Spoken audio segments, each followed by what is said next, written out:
Did you do that just now?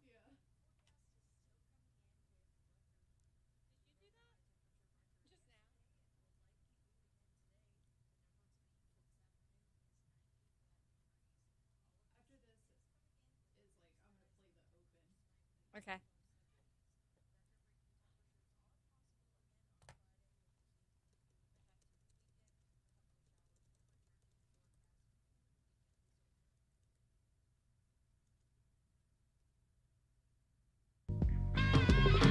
Woke up this morning, got yourself a gun. Your mama always said you'd be the chosen one. This is Mornings with Brian Haldane. Who are you? Brian! Brian! Oh, him. I'm really quite something. Mornings are for coffee and contemplation. News and newsmakers. Coffee and contemplation. Traffic and weather. I've been sitting here for 2.5 hours and I still don't know why. Good morning! Great day in the morning, people. Oh, and in case I don't see you, good afternoon, good evening, and good night. Start your day with Baton Rouge's hub for information and opinion. Yeah, well, that's just like your opinion, man. Here is Brian Haldane. Good morning. You're listening to Talk 107.3 FM Mornings with Brian Haldane. Brian is off today, and I'm his friend Pam Matassa filling in. Alondra Villarreal is producing. Alondra, you want to say good morning? Good morning. Listen, we've got a pretty good show lined up today, and I found it kind of funny because later on in the second hour of the show, when we do the Crime Stopper segment, we're going to be talking about teen driving. That's important. Well, it's a problem is what it is. And I have two teens. One of them is eligible to drive by age, but not by mama. And then I have one that is about to be eligible to drive. And I can tell you it is problematic with them. So I found it a little funny that was a pre-lined up interview to talk about teen driving and some tips and things we need to know. Now, this is the day on Thursday mornings that the Patrick Grimion with the Patty G show comes on in the first hour of the show. So he'll be on in the next 30 minutes or so. And I think that we're going to talk to him a little bit about content strategy, especially as it pertains to pushing out information on social media and how is the best way to kind of tackle that. Because if you don't have your grasp on how to make your business brand and name and mentions be on the forefront of people's minds, it's really a little bit difficult to tackle that task. So we're going to talk to him about that, and we're going to also talk to him a little bit more about Baton Rouge as a creative hub. There's a term that we're going to hear throughout this morning, I think, because I'm going to bring it up. It's called out-migration. And basically what it means is that more people are leaving than are coming in. And it is, normally you would think that as people age and they leave to go stay somewhere like on the Florida coast or the California coast or wherever it is you go after you retire, St. James Place, if you don't go there. You like that, right? That was good. If you're not going to stay here in Baton Rouge to go to St. James Place, which you don't have to be a millionaire. You definitely don't. And I actually always thought that. I thought, ooh, that's where all the fancy people go to retire is at St. James Place. But apparently you can be normal and go there. Well, they haven't let me in yet. But anyway, these are some of the things that we're going to talk about. People who are the creative types, the young people, those creative juices, the kids that come out of college, they're not necessarily making Baton Rouge their home. And there's a number of reasons for that. And one of those and another reason isn't just because there is not an opportunity here in Baton Rouge, but a lot of people find it easier to work virtually. Since the pandemic, that's an option for many, many people. Alondra, do you know any friends that work totally virtually, that don't actually go into an office? I don't know any that. Well, actually, my neighbor works mostly remote. She'll go in like once a month for a meeting. What does she do? She does web developing. Mm-hmm. Yeah. And then my other friend, she does marketing, and they do like a hybrid work from home. So 2 days out the week they work from home. I mean, and that's really, I think that also has a little something to do with it. Yeah. I think since the pandemic, people are more inclined to work from home since they see that it's like possible to do that. They're like, well, why would I go into the office when I can do everything from my house? Yeah. And for me, I was previously with the lieutenant governor's office, and now I'm working with the state treasurer, John Schroeder. And we took a very, very small snippet of time where we stayed at home. But for the most part, I went into the office. But I prefer to do that. I feel more connected to people, and I don't work well alone, at home. More virtually. connected and less distractions. But I also have to say something else. I have never taken, to my knowledge, I have never taken a course online, like a school course or any kind of course. I mean, I've done Zooms, right? Everybody's done that, but to really take a course, and I think that kind of sets the trend too, because a lot of people graduate with degrees and they actually did the majority of it virtually. I'm just not used to learning that way. Yeah, that's true. I did. It's an old age kind of thing. Yeah, I did. No, that's not when you say, oh, yeah. No, I didn't mean that's not what I meant. This is going to be a long morning. Yes, I did some online classes, and yeah, I prefer to be in the classroom. I feel like I can pay attention better that way. A little more connected. Yeah. And that's the way I feel too. But I think that we've got trends of people on one side or the other. You've got people who are really able to grasp that whole virtual concept. I mean, it's true, even with your phones. I mean, we're connected to our phones, and we actually feel like we're connected more to people when we look at their Instagram post or whatever kids do, Snapchat or TikTok or whatever. Yeah. And that's how we feel connected. Which is strange because that's not reality, like, at all. But, we can talk to Patrick Grimion this morning from the Patty G Show about that, because I think a lot of people do feel like that is their reality and their connection. It's not me, though. Which is weird to me. It's just a little bit weird. Like the whole metaverse thing is weird. We'll tap into that. Yeah. See what he has to say. So there's a lot of stuff going on this morning. We're going to get to all of that and more. Are we going to take a quick break right now? We'll be back with more right after this. So we come on at 6:15, and we're supposed to talk about sports.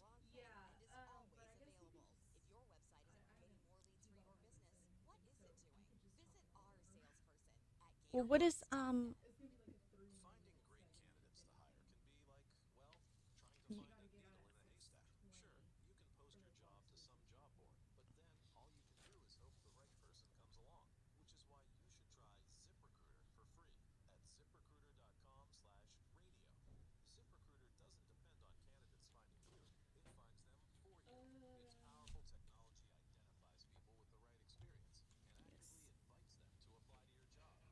Good morning to you. YouTube is very confused, Pam, why? because Brian is not here. Oh, are people saying Byron something? said, I'm confused. Have we started rolling right along? Because Brian says that all the time. And Eric said, I like this version of Brian. Whoa, that's a big me. Well, we want to tell those friends good morning. Yeah, good morning. I'm so glad that people are saying, oh, there you are. Yes, too big. I made myself a little smaller.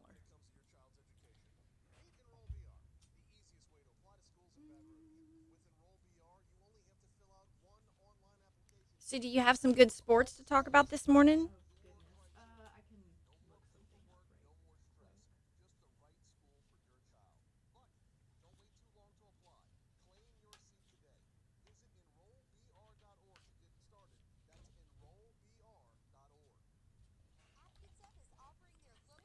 There was an article that I saw.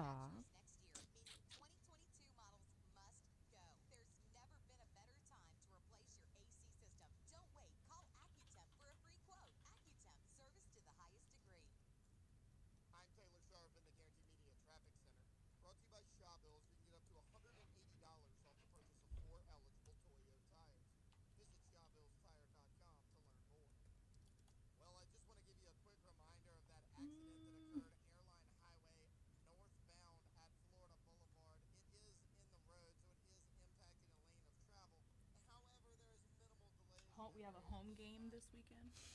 Yeah, New Mexico State. Yes, Saints are playing the Panthers. I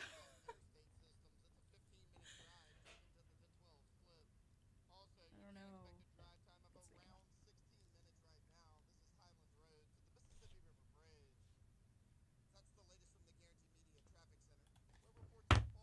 Oh, This Is Us? Yeah.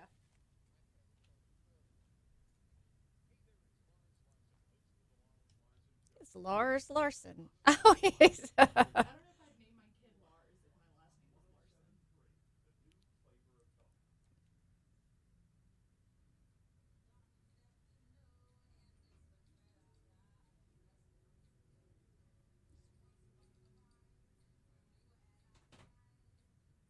You pick out those songs? I like it. I love Amy Winehouse.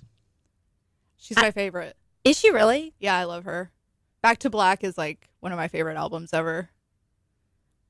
Love She it. was pretty cool. Yeah. Rest in peace. Rest. She should have went to rehab. She should have gone. Yes. She indeed should have gone to rehab. Yeah. But you know. Well, is this the time where we talk a little bit about sports? Yeah, we're supposed to. Okay. Well, I got to be quite honest with you. Yeah. And this is a little issue with me. Mm-hmm. I love to go to the LSU games. I like to go Yes. to the Saints games. Do you ever go to any of those games, or do you watch them on TV, or what? Yeah, I haven't been to any LSU games this season yet. I went last year to a couple of games. One of them was in a suite, so it was cool. But yeah, I enjoy them. Fun atmosphere. I'll have to bring you to an LSU game. So the reason that I go to the LSU games, and this isn't entirely the reason, but one of my main focuses is the halftime performances. Yes. So I was extremely thrilled with the LSU Southern. I was going to halftime. ask you, did you go to that one? That's why I went to the game. Yeah, and I bet I heard it was amazing. I watched the videos, but I can't imagine being there like in person. It was even better in person. Yeah.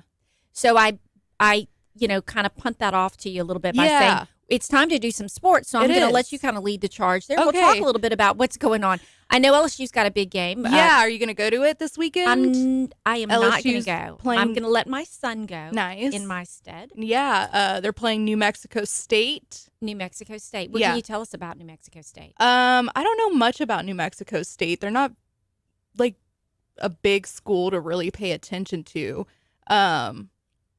But Brian Kelly held like a teleconference. They do a teleconference every week, all the SEC coaches.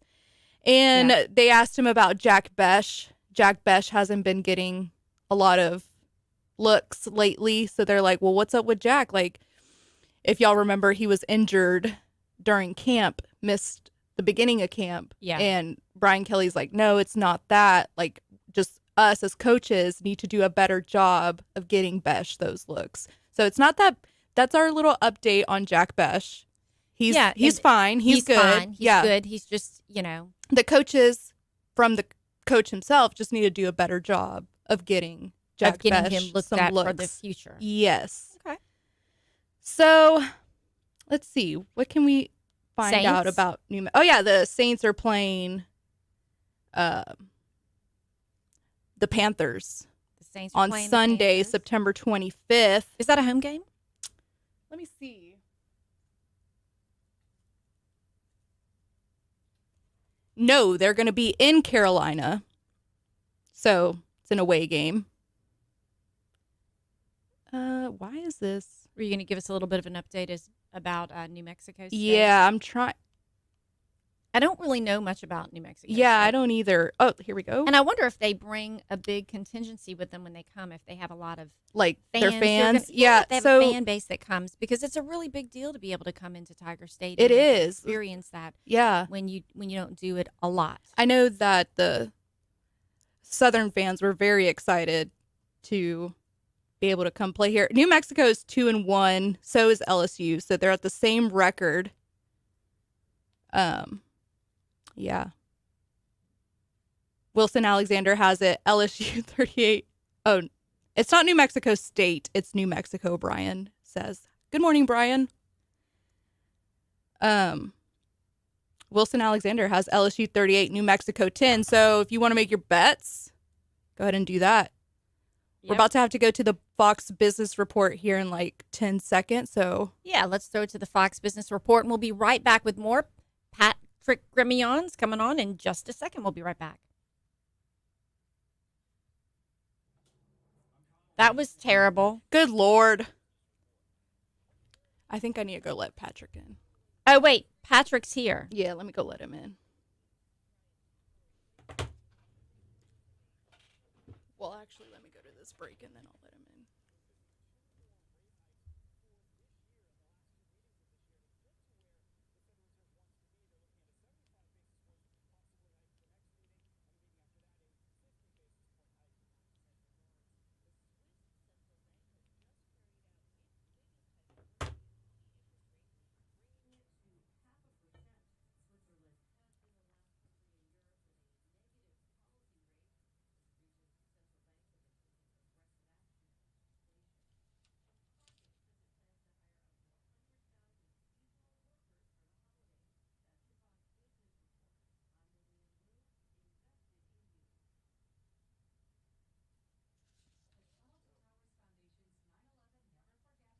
So Patrick is going to do the 627 segment and the 635 segment.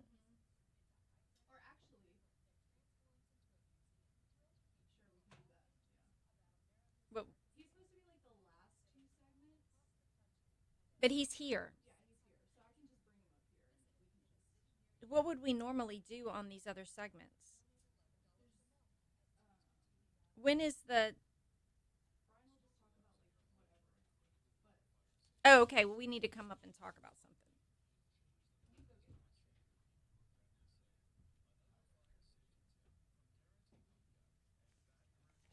Good morning. Good morning. How are you? I'm good. How are you? So you want to come talk to us now?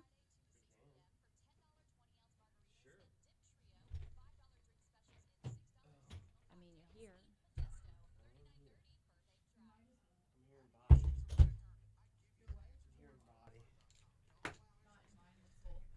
Not yet. So I'm good. So you want to talk? We can do a couple, 2, 3 segments, whatever you want to do.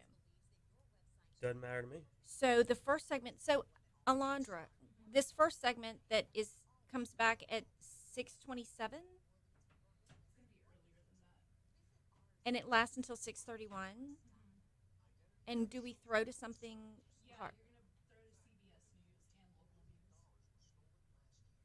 Taylor didn't want to come up and talk fantasy? I need my fantasy lineup help. Oh, his advice wasn't too good last week. Yeah, where are these people? Why can't we get all these other? Everybody come on in. Well, I thought that we were going to get Richard to come on over. Who, Condon?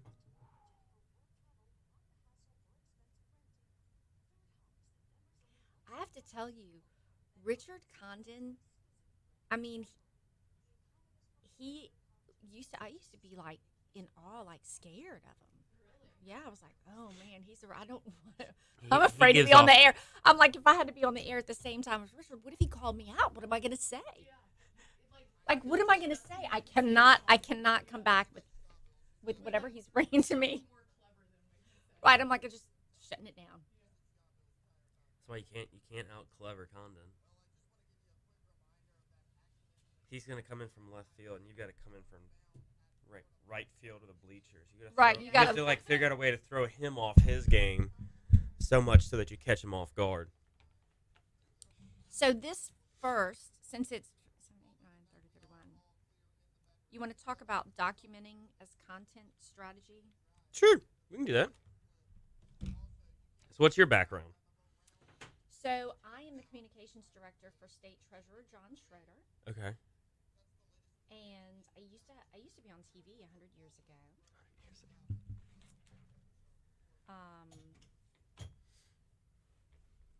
worked at LSU. Are we coming up? Yeah. Oh. Sorry, I missed to say coming. Are you gonna cue me? I can, yeah.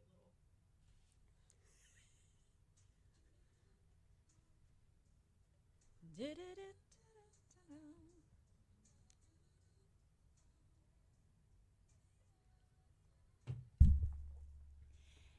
Welcome back to Mornings with Brian Haldane. I'm Pamela Matassa, filling in for Brian, who's taken a little R&R today. Actually, I think he's taking care of his children today. anyway, filling in for him. And on Thursday about this time, we're in fact a little bit early, but about this time we bring on Patrick Grimion with the Patty G Show with his entrepreneurial spirit and CPA spirit to bring us all the latest trends and fashions, kind of talk on topic about some things that are going on in the community, where we are and where we need to be. How's that? Good morning. There's some big shoes to fill, Pam. Man. We have some big expectations this morning. I see that. It's only 6, not even 6:30 yet. We got some big expectations. We're bringing people off to school and work the right way this morning. Hey, I love it. Coming in hot. How are you doing today? I'm doing pretty good.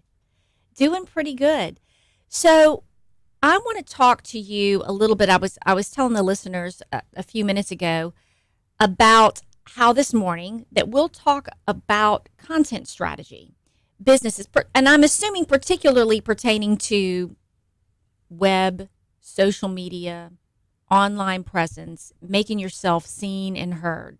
Right. So your digital footprint when it comes to accessing your potential customers, your vendors, etc., and how you're able to get in front of them in different ways. So what you had mentioned before, you had been on TV, and in the past that had kind of been the big push, right? So the big push was get your TV commercials, get on there, and you better reach however many people over the course of a segment, a night, what have you. Now it's so different because of the instant access, and how are you getting to people instantaneously with your content, and what does that content look like? What kind of content are you creating for your business? And that's where the documentation versus creation comes into play. And it's a very overwhelming task to think about, what do I have to create that's new today, and how can I be up on point and on trend with where I need to be pushing information out about my business. Right. When you have to get in that creative mindset, you have to think, okay, how can I create something that goes with my brand? How can I create something that goes with what message we're trying to deliver, what product or service we're trying to sell? And if you have to sit there and think of creative ways to push that out there, it's A, time consuming, and B, sometimes inefficient, right? So you have to figure out and create this whole strategy and this whole plan, and then fill in content to make sure that it gets out there effectively. And not even to mention, you said, in the olden days, you didn't use those words, but that was basically what you were saying, right? In the olden days, mouth, Pam. In the olden days, the thought process was you're going to get on TV, but Right. also radio. You didn't mention radio, but TV and radio, and then maybe in some print publications. Yeah. If you had a little extra money to spend. And that was it. Yeah. Occasionally a billboard if you were that big. But outside of those things, and now everything is driven on social media. It's almost overwhelming to think about the daunting task of where your digital footprint should be seen, not only in creating the content, but where am I going to have myself seen and be seen and heard? Right. Your big three still have a significant role to play. They're not all squashed. And So what do you still have say? your- TV, the big radio, three are your TV, radio, and print, billboards. billboards. And billboards and print I use kind of together. So they mean in one, it's all printed media. So your printed media, and you're assuming the number of impressions that you're getting within a lot of these elements. So your radio, they can do their Nielsen reporting and they can get polls and whatnot, but they can't say how many people are actually listening at this given time. How many people are listening to us right now? Whereas with your print, that's even less number generating, meaning we think so many people are going to look at this ad on this page and this publication, and also so many cars drive by this billboard. We're assuming this many cars drive by the billboard, and we're assuming this percentage of those cars are going to look up and see your ad. Not only are they going to look up and see your ad, they're going to have enough time to read and digest what is on your ad within the billboard. Same thing with TV. We're assuming so many people are watching us at this time based on X, Y, and Z factors, which means when we sell an ad slot to you, we're valuing the number of impressions at X because that's what we assume we're going to get.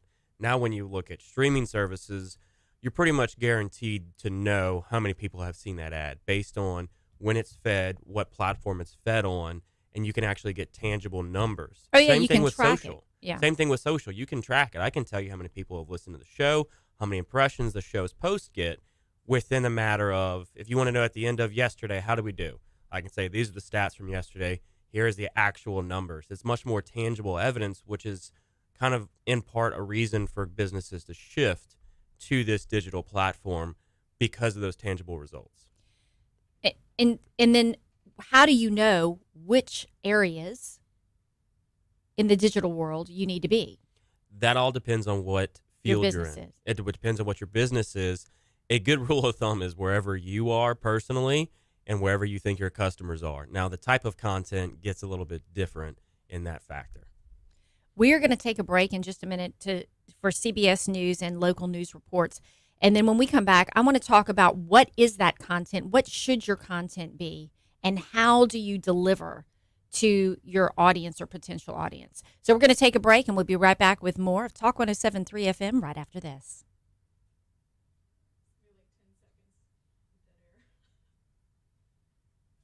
So you should have like some bump music queued up.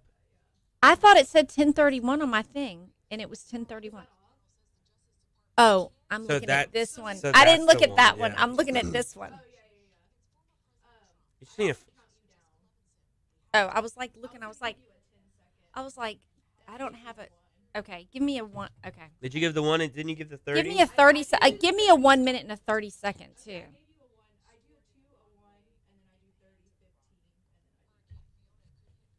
Okay, well, we're not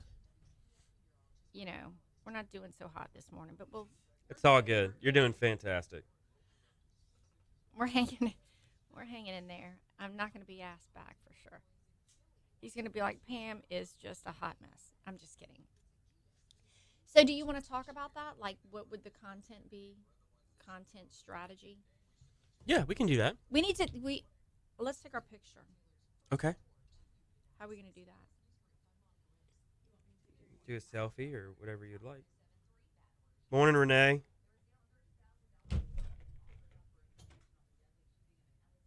I'm not very good at this, but You did great. Are you looking at The YouTube live. Yes. So you can pull it up here on this computer. Oh, yeah, let's do that.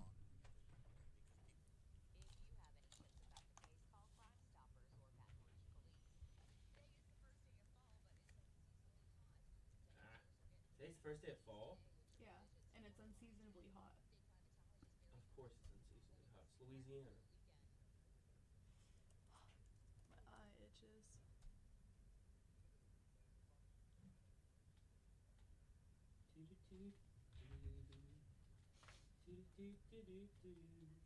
Classic. Some great bump music bringing us in. There we go. Now, where's the chat? I think we go full screen. You can see the chat maybe. Aha, there's the chat. Oh, shoot. Scroll for details.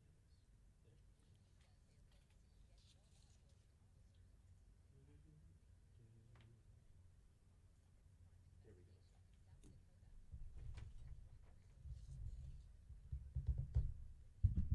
go. Eric says story time about the throat punch would be nice. Eric, I know nothing about the throat punch. Like, this is very hush hush. Who did a throat punch? What? Allegedly. All right, I don't know how true. What's the story I about don't know the how throat true punch? this is, and I don't know if Brian is watching on YouTube right now, and he's gonna get mad. He'll be all right. He'll get over But it. allegedly, I really don't know how true this is. But Brian, it's not true. But Brian throat punched his mentor. Who's his mentor? I forgot his name. Why? When? I don't know. It's like a fable that they made up. Is it like to prove Brian's strength or Yeah. resiliency? Yeah. Like even he took down even his own mentor for the sake of whatever personal gain. Who knows? Eric said he's about to have a stroke because we're talking about the throat punch. He hates the throat punch. Brian It's hates not the throat punch? true. Wait, Brian hates the throat punch? Brian hates that people think that he throat punched somebody. Well, he's so sweet. Well, you know how we squash this, right? We get his mentor on. We call him mentor. We've had him on. We asked him point. It would be helpful if we knew. It would be It was helpful if we Matt knew what the mentor's name was. It was Matt Kennedy. Matt Kennedy. Oh, Matt Kennedy. Yeah, Let's we call had him him up. on. Matt Kennedy goes to my church. Ask him. Ask him we'll if Brian throat punched him. No, A I'm kidding. Don't ask him church-going that. folk. Brian, if you're watching this, I'm sorry.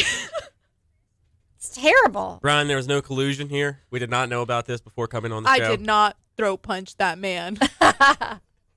That's a sound He's bite not if we can here. get Brian to say that. Right? Brian comes on, just All right. brings I the need to microphone. make- I did not throat How do punch you- Matt I need to Kennedy. pull this up.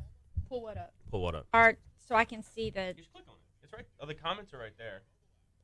Oh, here we go. I pulled it up.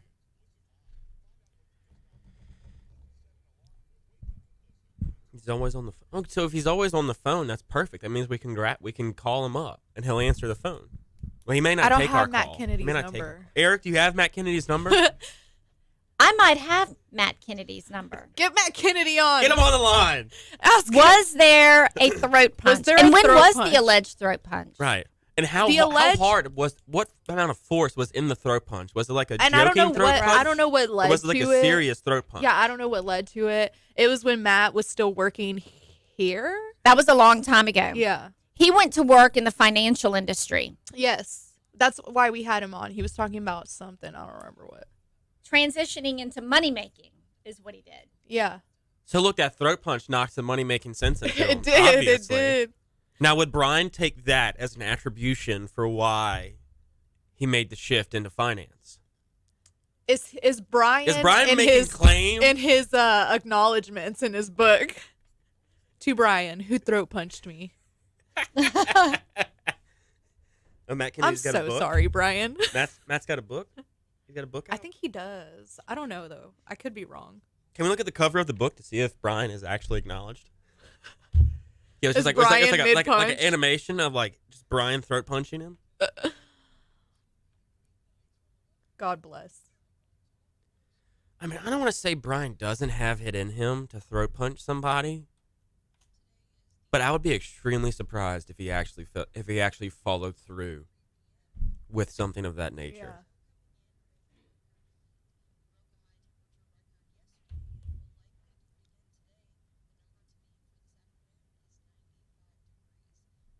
It's just interesting. So I don't know the story about the throat punch because I wasn't here. Morning. Man, that fantasy pick. That fantasy pick. Well, I moved somebody and they didn't they weren't so bueno.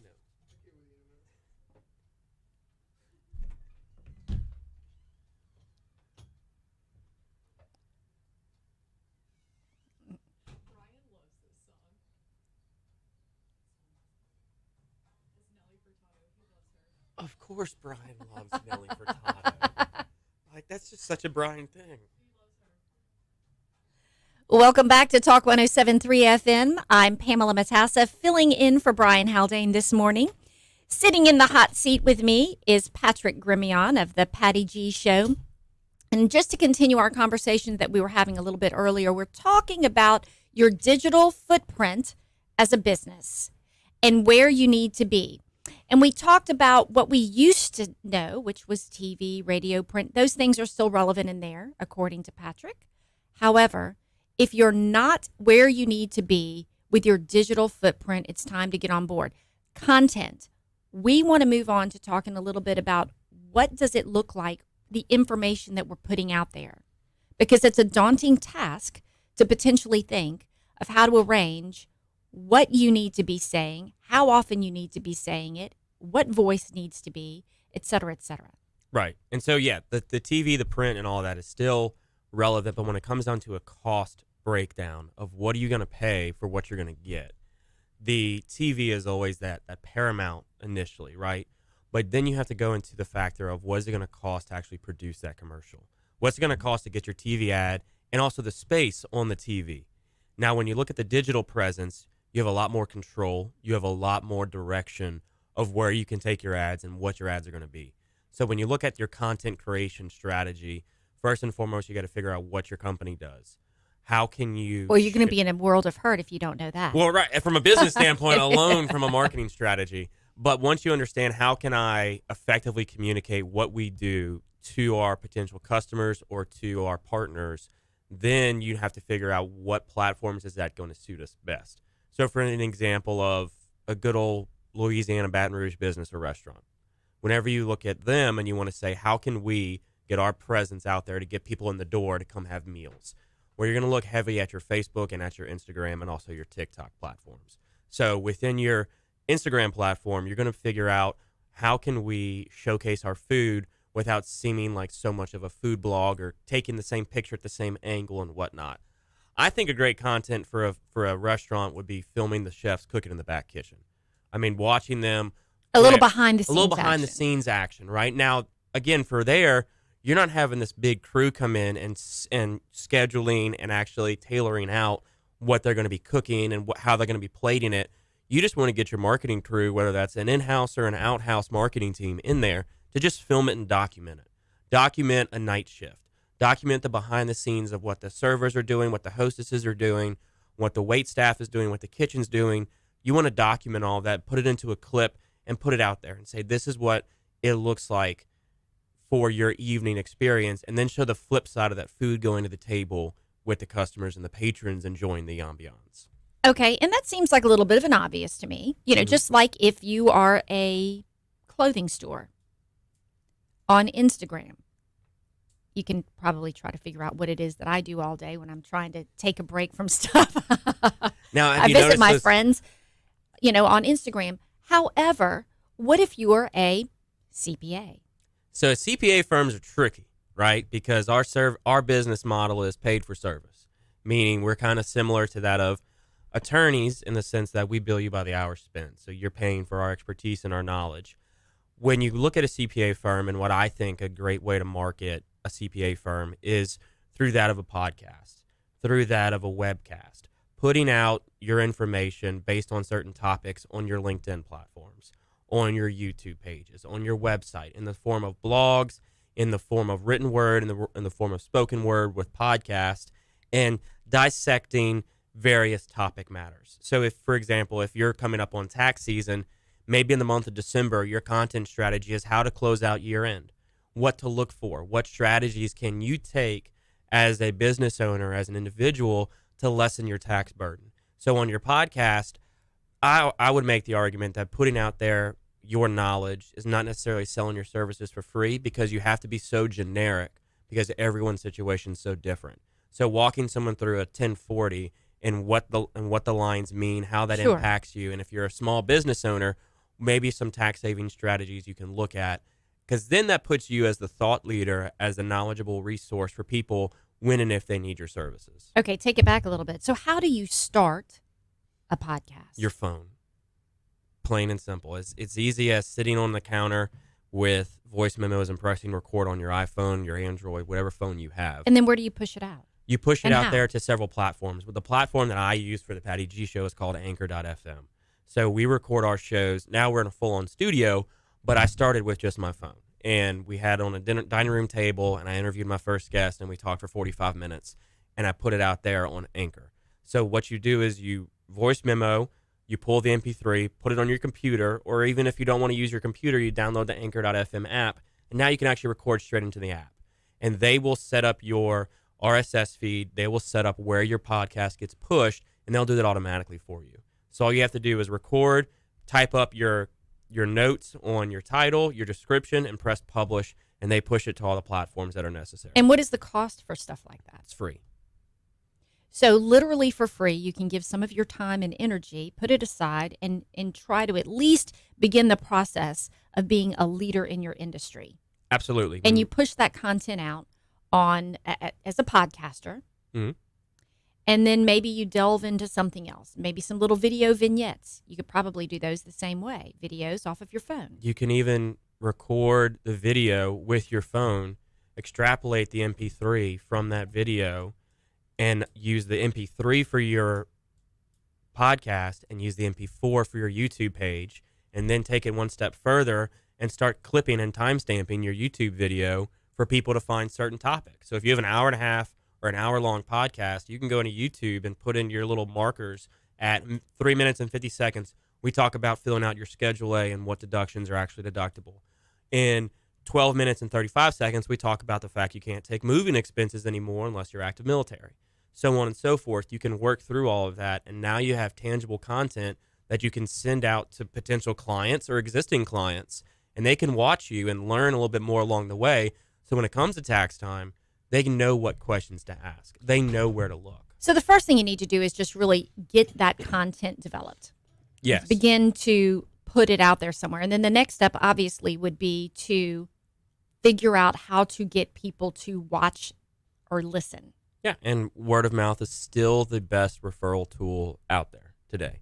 Me telling you, hey, I know year end's coming up, you do X, Y, and Z. We actually have a great resource for you that you can watch in your spare time or listen while you drive. So before we take a break, I want to go back up a little bit, and I want to talk about LinkedIn. I think that LinkedIn is, to me, I've always thought LinkedIn is like a digital business card. Yes. And people ask if they could be your friend or whatever on LinkedIn. You connect with them, and you're done. I don't even personally do anything with LinkedIn, but I see it becoming a little more relevant. Where should a business, like a CPA firm, be in terms of LinkedIn? On LinkedIn, they need to have their own company page that is made and actually publishing posts. So they need to be using that LinkedIn page as if it was a messenger board, right? As if it's where they do their announcements, whether it's they just made a new hire, they just figured out, or they just wrote a new article, they just published a new paper, etc. They need to be putting out information about their business, what they're doing on their LinkedIn page. It is your business, your digital business card, but it's your digital business card that you can have up to date and fully relevant 24/7. So if I give you a tangible business card, and it could say, mine would say Patrick D. Grimion, CPA, senior accountant. Well, if that title changes or my information changes, you don't have it. And LinkedIn provides a way to do that. Great. We're going to take a break. You stick around. We're going to have a little more of the show right after this. I didn't know what I was throwing to.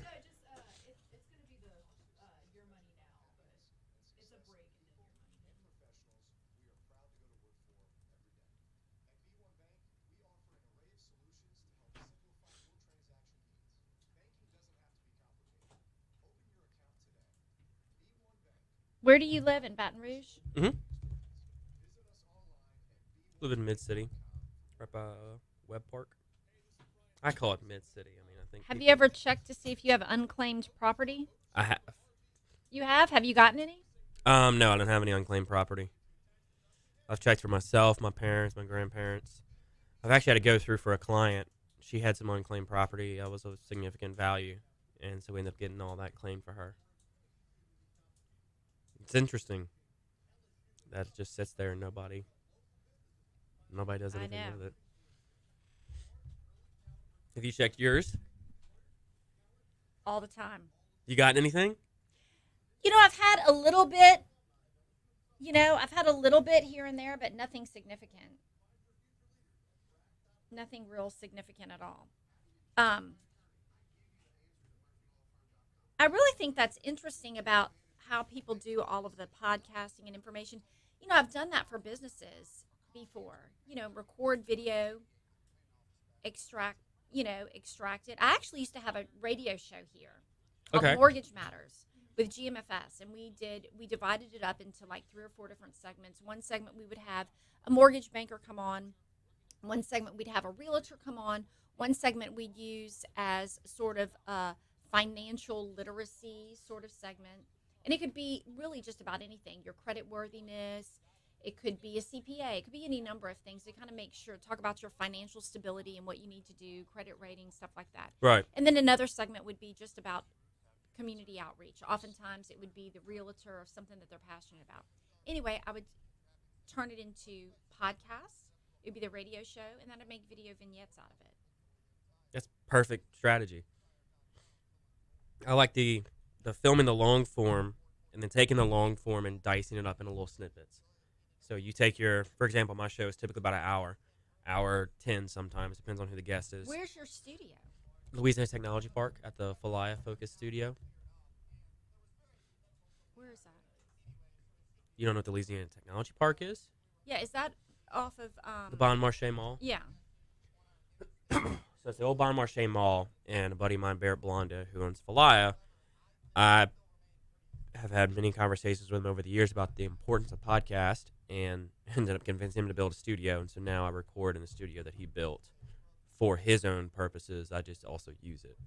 So, and the shows are about an hour, and when we film it with video cameras, microphones, I mean, it's a full-on studio, and we then extrapolate the content from there to make smaller snippets and bits for the rest of the week. So, yeah, that's what I used to do for GMFS. Yeah, I mean, it's a strategy that works very well. Not a lot of people do it, and I don't know why they don't do it. So, like, this is the studio. That looks Falaya. Mm-hmm. So, And we've so got, they just sell time for people to sit there Mhm. and record. Yep. They've got three cameras, so you get 3 different camera angles. And what do they record it on?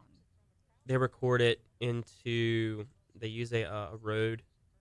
Oh gosh, I'm blanking. Oh, you're talking about the mics. Those are the mics. Are you? No, the mics are Shure SM7Bs. They're top of the line microphones. They record it into a computer, essentially, and then they give you the MP4 if you want a video, or the MP3 if you just want audio. So then they give you those files via Google Drive or whatever you want, really, whatever form you want it, and then you have the content. You can go and post it however you wish. What are we doing? What do we do next? We're going to talk another segment. Okay. Right? But this time you want to talk about how we can tap into our creative talent? Sure. What else do we have? How many segments do we have? This is the last one.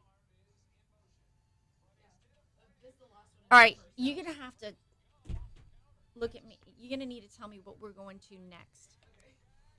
So when we come back on, I feel like I'm really not feeling as much love as I did in the past, Alondra. Alondra's not giving you love? I'm just kidding. Like, what am I throwing to? Okay. So this, when you throw to break, we're going to CBS World News Roundup. And at what time do we do that? At 7. 7 on the money. Yeah, 7 money.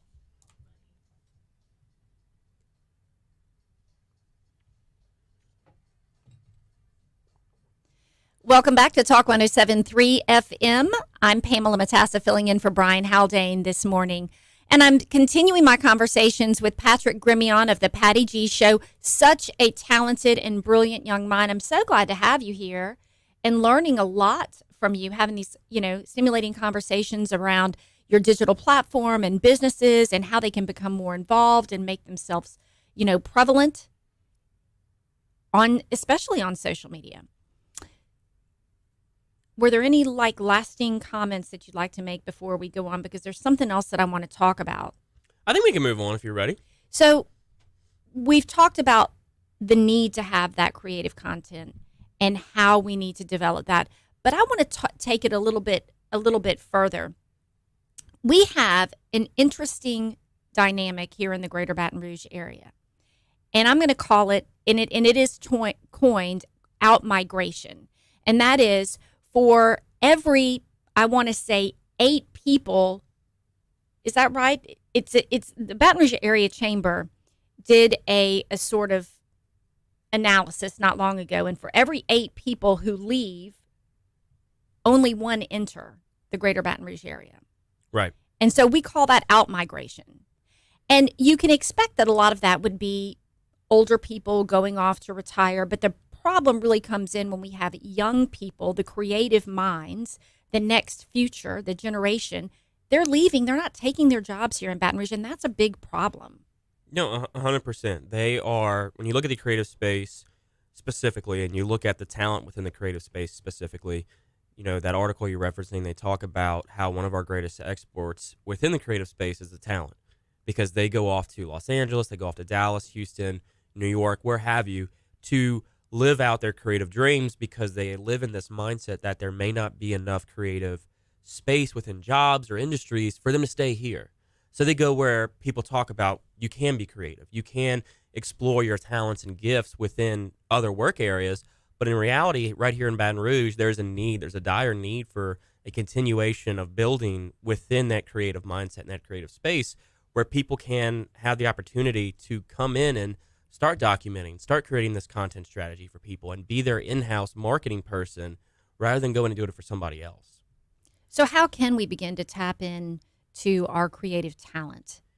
I think businesses need to start putting a strong focus, if not already, on getting their marketing changed up a little bit. Instead of having just cards or banners and posting graphics and whatnot, start looking into the power of video that it has, and start going to, hiring events at the universities and getting these students while they're young and talking with them in the marketing industry, in the business industry, and saying, look, we're looking for somebody to come in and help us with our marketing strategy, and we want to focus a lot on video, photos, what have you, and start making that push now and getting them while they're at the universities and have them come in at a young age because they had that creative mindset of being taught what to look for, how to film, etc. That when you're a crane operating company, you can have somebody come in with a drone and fly over while you're making lifts, and that's your content.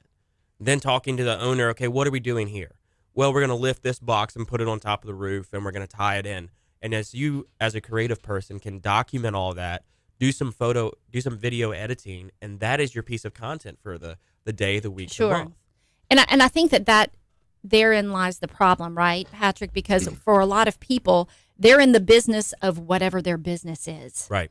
They're not in the business of the prettiness and the smokes and mirrors and the making it look all glamorous and the sitting it out there. And so you've got to have that creative talent. And we just need to figure out, how do we keep that local talent, keep those students that are coming out of the universities, and retain that talent and move forward. And then for the people who are aging, we need to figure out, how do we connect to those people so that we can get them on board on our company? Absolutely. And those people within the business industry, if they don't think their company's flashy or they don't think there's any good content there, I would challenge them to have somebody follow them around for a day and just film them and say, let me film you for a day and I'll put together a little video and we'll see if you think your business is no longer flashy. My father owns a plumbing and industrial company, and I promise you there is endless content to be made with what they do. And it's plumbing. Whether it's digging a ditch or it's laying some pipe or it's doing some wall stub outs, there's a lot to be filmed, and have them talk about and narrate, what are you doing here? Walk me through what you're having. Putting that content out on different platforms is beneficial not only to them as a business, but to a potential new customer, because again, it's putting them out there as a leader in their industry because they know what they're doing and they're showing that to you. They're not just telling you they know what they do. I want to talk a little bit before we move on. We've only got a few minutes left.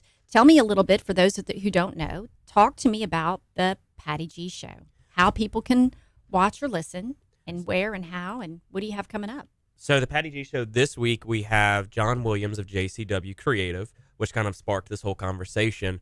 They're a marketing firm here in Baton Rouge, right off of Government Street. And they can listen to us on YouTube. They can listen to us on Amazon Music, Pandora, Spotify, Apple Podcasts. Wherever you get your podcast, you can listen to the show. You can also find us on just about every social platform, ranging from Facebook, LinkedIn, Twitter, TikTok, YouTube. We're everywhere. Instagram, we're everywhere. So it's very accessible. And the show is really just about local entrepreneurs in the area sharing their stories of how they got to where they are. So we learned this week about John Williams starting with grass cutting at age 13, raising enough money to buy his very first camera, and going into Best Buy and having a hard lesson of sales tax. So then he was short some money. So he had to take out his first loan from his dad to cover the sales tax. And from there, he just took off, filming sporting events, filming weddings, and then hustling in the stands to sell the sporting event videos to parents. So he's got a very unique and creative story of how he got to where he is. And he's from Memphis, and he moved down to Baton Rouge to open his business here and to go to LSU, work with the LSU creative team to become what he is today. I love that. So of all of the social media channels that you use, all the various platforms, which one do you think for you is the most effective? For the show specifically, I love LinkedIn because... What? You're blowing my mind there. I was not expecting to say that. I love LinkedIn in the sense that I can reach business owners to discuss upcoming shows, upcoming guest opportunities, but also I can reach people when they're business minded. So LinkedIn is very powerful for the show. Great. Good to have you on this morning. Right now we'll take a break, and when we come back, we'll have more. We're going to talk about Crime Stoppers. We're going to talk about teen driving after this. Isn't that right? teen driving, or is that? Oh, that's a little bit later. Thank you so much. Thank you. This was fun. It was such a pleasure to visit with you this morning. Absolutely. Likewise. You're I want to do a podcast. Yeah. I need to go to wherever. Falafel. Falaya. Not falafel.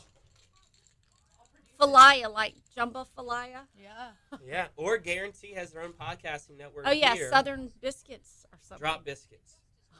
Southern biscuits. I love a good Southern biscuit. I'm about it. Biscuits and gravy. It's nothing but biscuits and gravy. Yeah. That's it. So yeah, they've got Drop Biscuit Studios. I think you can film and record here as well. So there's plenty of opportunities to get your own show. The excuses of it's too expensive or no one knows how to do it is of the past. That's true. Did you have it on, what is it, 16? That's true. It was so good to see you. Absolutely. Have a great day. You as And well. yes, you asked me about unclaimed property. That's what I work for the state treasurer. I'm his communications director. And so we are over Treasury, but also over the unclaimed property division. So we now have over $1 billion An unclaimed property. in unclaimed property we're trying to give out. Y'all need a podcast.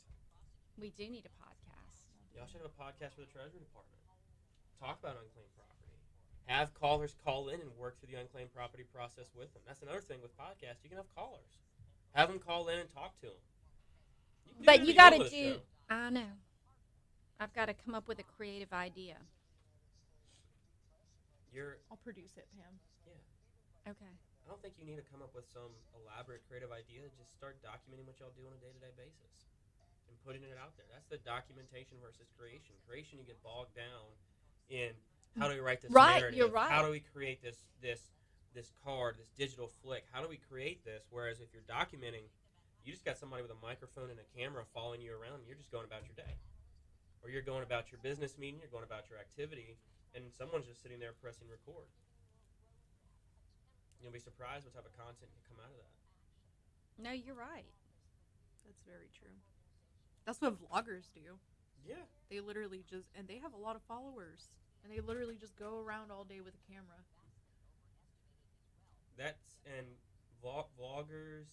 Vloggers, they all they do is just document what they've done. Yeah. And there is a lady who my wife follows who has become so successful now. She's started her own clothing line. Nice. And because she's got a massive following base, she's able to sell her clothes, and now she has additional source of revenue outside of what she does for social. Now she's so crazy. Like when you get that following, you just start creating more products, and your Yeah. following will start to buy it. And instead of having sponsors pay for you, now you've got your own products you're pushing, and people are buying that. stuff like that is just like so crazy to me because What do we do when we come back, and what time do we come back? this is top stories and trending, and we're coming back at like 7:05. What are our top stories? You're supposed to look at the news stories. Okay, let's I'm do gonna let that. y'all get to that. Y'all Thanks. have a good weekend.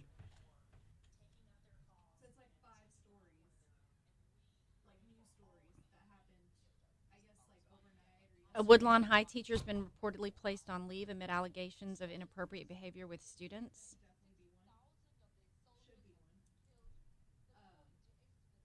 And then the trending one can be anything that's trending, like, it doesn't have to be Baton Rouge, like, just whatever's trending. What is it? Sometimes we do, like, a little alligator story. Oh, yeah, an alligator story.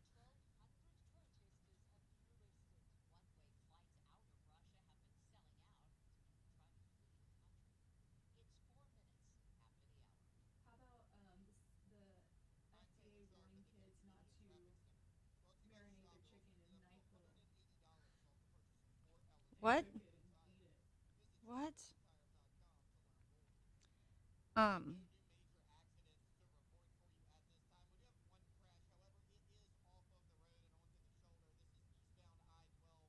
gosh, there's around 200 stranded whales that died in Australia. Okay, I've got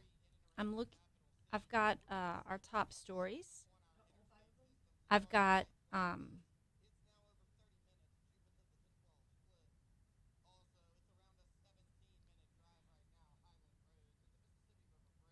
one, two, three, 4?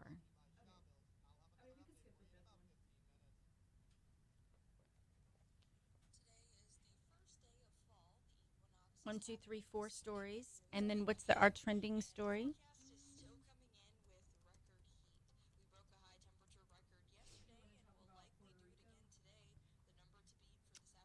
We can talk about Puerto Rico.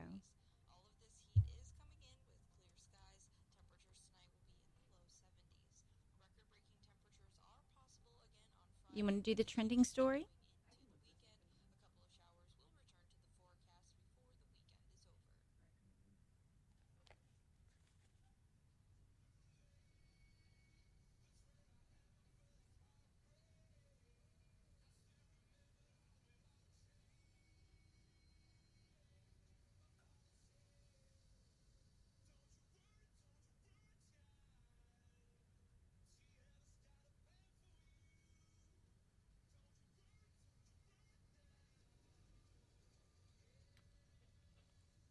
Welcome back to Talk 107.3 FM. I'm Pamela Matassa filling in for Brian Haldane, who is off this morning. Producing is Alondra Villarreal. It is time, this time in the morning, when we do our top stories and trending. It's time for the news. Yo, we getting ready to bring you the news, boy. What do you hear? What do you say? Want to tell me what happened? Now, top stories and trending 5, 4, 3, 2, I let one go. on Talk 107.3 FM. The most trusted name in news. I want to know absolutely everything that's happened up to now. Number 4.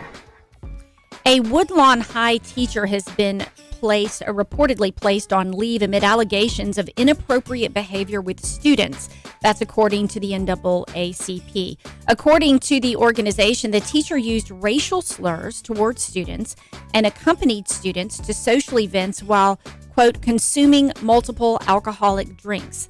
The NAACP says they turned over videos of the educator to the EBR parish school system, and the teacher was placed on leave. Number 3. A model from Baton Rouge was left paralyzed after a deadly out-of-state crash. A recent college student and granddaughter of a Louisiana lawmaker was on a trip pursuing her modeling career when she was involved in a major crash in another state. Diamond Janice was reportedly on a cross-country trip to participate in New York Fashion Week with other aspiring models when their RV was involved in a violent crash with an 18-wheeler on I-66 in Virginia. That wreck left 2 passengers dead, both of them from the Houston, Texas area.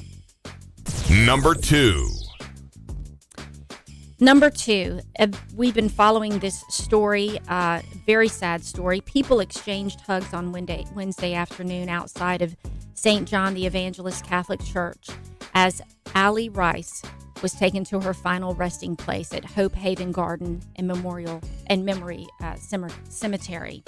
The 21-year-old LSU marketing senior was killed not far from us right here down the road on Government Street. That is still an ongoing investigation. Crime Stoppers and various other people in the community are are ready to give out rewards if anyone can lead them to any information regarding that. Number 1. And the number 1 story right now, Metro Council could reevaluate the city parish red light camera program. In the 13 years since the city parish installed red light cameras, tickets have generated nearly about $30 million in revenue. Now, that money was handed over begrudgingly for the most part, and sometimes not at all. The $117 tickets often show up in drivers' mailboxes by surprise and go directly into trash cans, as indigent offenders point to failed red light camera enforcement in both the New Orleans and the Lafayette areas. Now, though there is a key difference between the Baton Rouge red light camera ticket program and some others, an actual police officer reviews footage of every violation. But still, there's questions about their enforceability. Alondra, have you ever received one of those? Sorry, I was taking a phone call. What? I didn't hear. Have you ever received in the mail a red light camera? I have. And what did you do with it? Like that bin 13? Did you like file 13? In other words, did you just throw it in the trash can? No. I mean, I paid the fine. A lot of people don't always pay those fines because they say. And it honestly made me really mad because it was one of those don't turn on red. And I turned on red and it got me. So that's terrible. Yeah. But you paid it? Do you remember how much it was? I paid it like 100 or 200. I can't remember. It was not like horrible, but also like that's kind of still too much for me. That's a lot of money for anybody. Yeah. It's pretty pitiful. Just because I turned on red. Now, Alondra, I know I listen every morning to the show, and I know at this time in the morning you usually come up with some kind of a cool story regarding an animal, alligators. Yeah. I don't know. Is there anything out there this morning to share? Sometimes we do a shark alligator rule. I couldn't find any shark alligator rules, but a trending story that we have, this is from AP News. Hurricane Fiona just messed Puerto Rico up. Puerto Ricans desperate for water after Fiona's rampage. More than 500,000 people in Puerto Rico remained without water service 3 days after Hurricane Fiona slammed into the U.S. territory, and many spent hours in lines Wednesday to fill jugs from water trucks while others scooped water from mountain runoff. I mean, that's pretty horrible. As of it was a Category 4 storm. Yes, was on track to pass close by Bermuda, and ended up hitting Puerto Rico. As of Thursday, roughly 70% of Puerto Ricans are have no electricity. Unfortunately, we know that all too well here in Louisiana and the Greater Baton Rouge area as far as hurricanes are concerned. So they're struggling over there. And that is a quick reminder to everybody. You need to be prepared. We are in the middle of hurricane season right now, and you don't want to wait until we see one headed our way before you go and get all of your supplies. So you go get a game plan. Yeah. So that was the trending story. So that's our top stories in trending. And now we're going to take a break and be right back with more after this.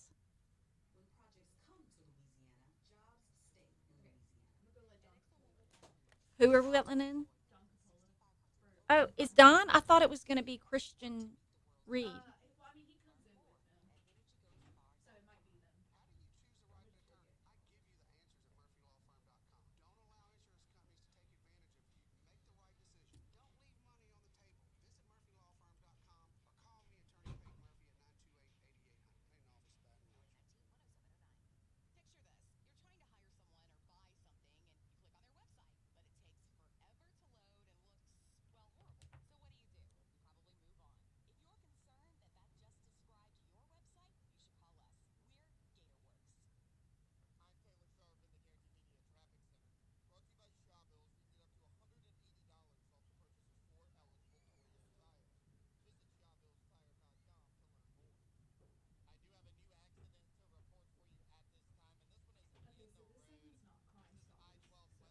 Okay, what is it?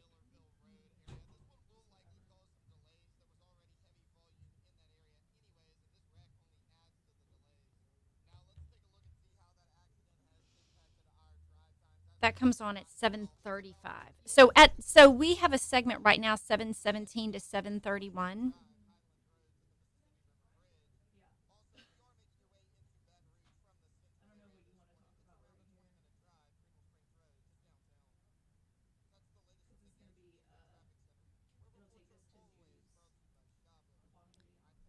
It's news. We're going to throw to news. And when do we come back?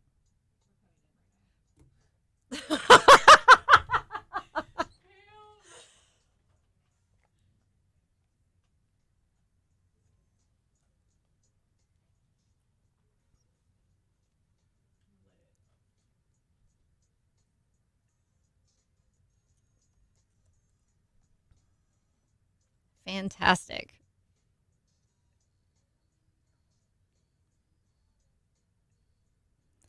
Welcome back to Talk 107.3 FM. I'm Pamela Matassa, filling in for Brian Haldane.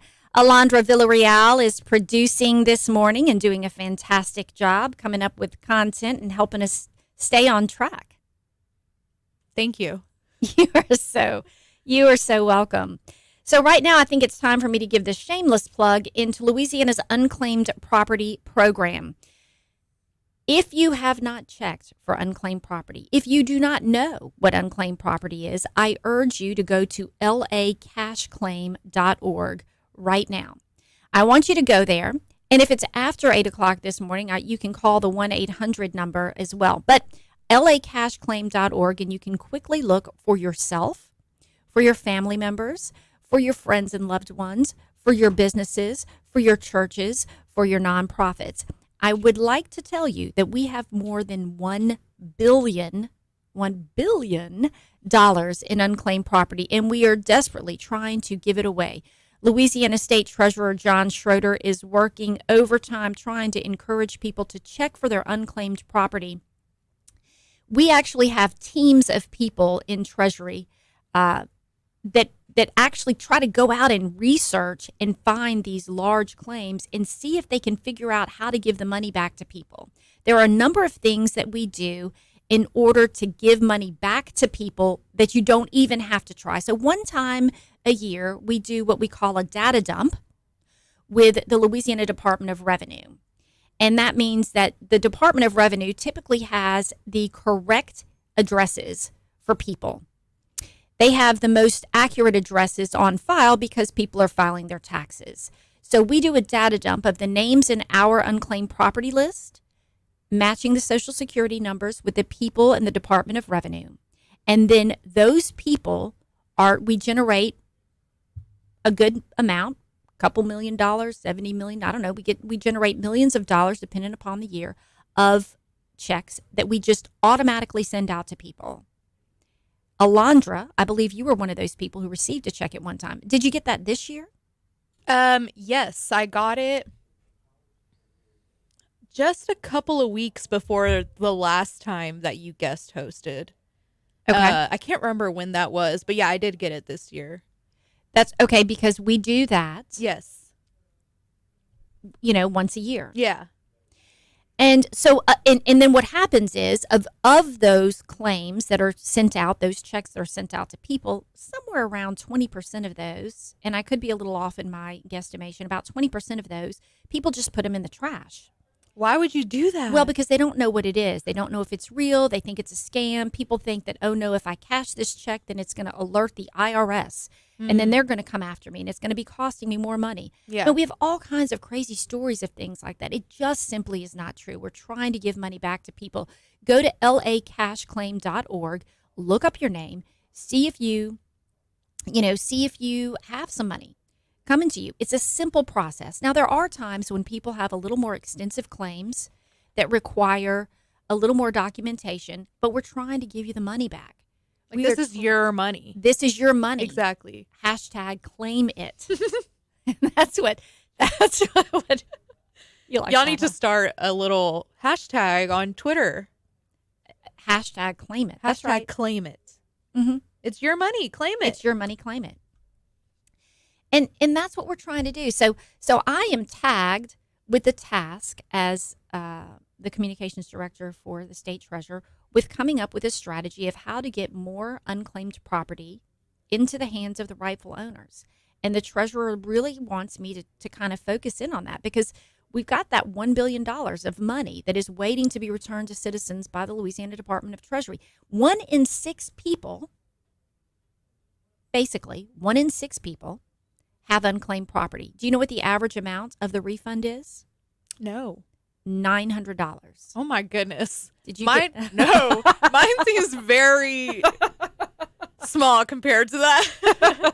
But I'll take it. It's my money. It's your money. Claim it. The largest claim that we've ever had is, I think, like $2.3 million. Good Lord. Now, sometimes people have claims that are multiple claims all jumbled in together. Sometimes it's because somebody was an heir. Yeah, like oil royalties, larger things like that, insurance claims, stuff like that would be these large sums of money. So I think that last time we had the treasurer on not too long ago, and he was talking about the trust fund that y'all had set up. And I Yes. thought that was very interesting because the money that doesn't get sent out to people, doesn't it get put back into the state instead of, or maybe I misunderstood. I don't. Yes. Yeah. So the treasurer has worked very hard to be able to have a trust fund set up. Mm-hmm. And we have just deposited the first deposit of $48.53 million into the state's unclaimed property permanent trust fund. Now, that fund was actually created to protect the unclaimed property from government expenditure and Gotcha. to ensure that that money is still available for people and businesses to be able to claim it. It's there for the integrity of the program, Mm-hmm. for the longevity of the program, and it's going to help generate funds for the state See, I love that. for future. Yeah. And, you know, like the treasurer says, this fund raises money without raising taxes. Mm-hmm. And that's what he tries to do. Mm-hmm. You know, he is a great steward of money. I mean, he is I a agree with penny that. pincher to the core. I love what the treasurer's doing with the He whole probably likes that I unclaimed just called property. him a penny pincher, but he is. Yes, so the unclaimed property program is really unique, and it is something that is just a win-win for people. It puts money back into the economy, especially at a time like now. If you have not checked in a long time, please take a chance to do that. That is your money. We are trying to give it back to you. There is no gimmick around it. We try to make it as simple as possible. Mm-hmm. And of course, there are plenty of ways that you can go online and you would be redirected to places where they try to charge you a fee Mm-hmm. in order for them to find your unclaimed property. Do Yeah. not do that. Yeah. This is a free service. All states have an unclaimed property division. Most of them are under the state treasurer. Mm-hmm. Some states, they have it under different people, usually somebody who's dealing with money in a particular state. But here in Louisiana, it's Louisiana State Treasurer John Schroeder who oversees the unclaimed property program. And it's really important that we try to funnel money back to the people. It's Yeah. yours. It's yours. Yeah. For crying out loud, go check that Take your out. money, please. Go check that out. So if you find I'm looking out, I'm looking. Oh, I'm sorry. No. Go ahead. Go ahead. I was going to tell you that on YouTube, Yes. somebody says, Renee Smith says, some of those claims require more paperwork That's what I was than the money is worth. Yeah. So there are various claims that are a little more difficult. But that is why we have people who are standing by who will talk to you one-on-one and who will go directly through your claim with you. But if you are an heir to money and somebody has died, you will have to likely show the death certificate. You'll have to show some proof that you are the claimant to that money. But outside of that, we really try to streamline the process. Through increased technology, we have been able to return claims more easily. We try to fast track, if you will, as many of those claims as we possibly can. But we are here to help you. We have a legal team of people. We have people that are here to help you go through the process and file your claim. And so, Renee, I don't know what your particular issue is. And I don't know, you said some of those claims require more paperwork than the money is worth. Certainly, maybe if it's worth $5 and you have to dig through documents in your attic to come up with whatever it is that they need, potentially, yes, you could be right. Maybe it's not worth your time, but it may be worth your time. And certainly, when you look up your claim online, you won't initially see how much money you're going to get. There's a little process. It shoots you back an email, or you can talk to somebody on the phone and they can tell you how much money. But I mean, come on. If it's just $5, but if the average person gets around $900 back, and That's here we are, insane. I know. you just had like missing $900. Yeah, I could not possibly Yeah, be could missing never be me. $900. And so when people also say, I don't have any unclaimed property. I check every year and I don't have unclaimed property. The good news is that you are a good steward of your own money and you don't lose it. That's true. But there are a lot of people who do lose it. And so on occasion, I'll have $50 here, $25 bucks there.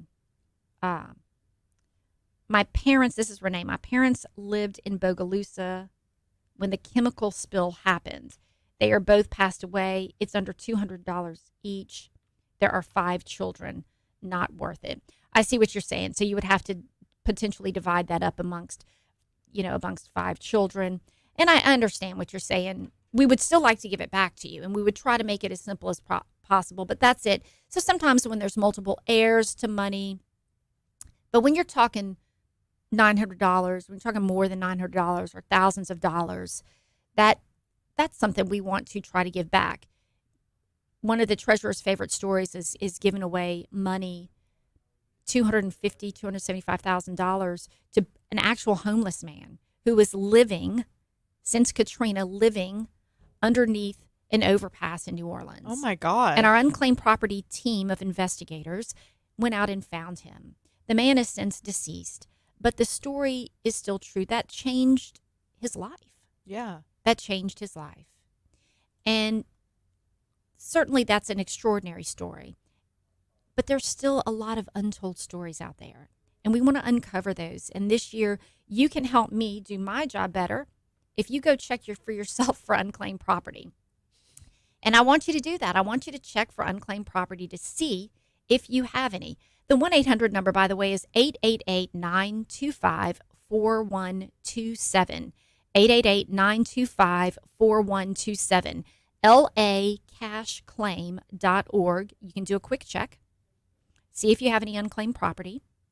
And you can certainly see or hear the treasurer as he goes out and speaks across the community. One of our favorite things to do is when the treasurer goes to speak at like a Rotary Club or some kind of a civic group, is we check in advance and get a list of the people who are coming.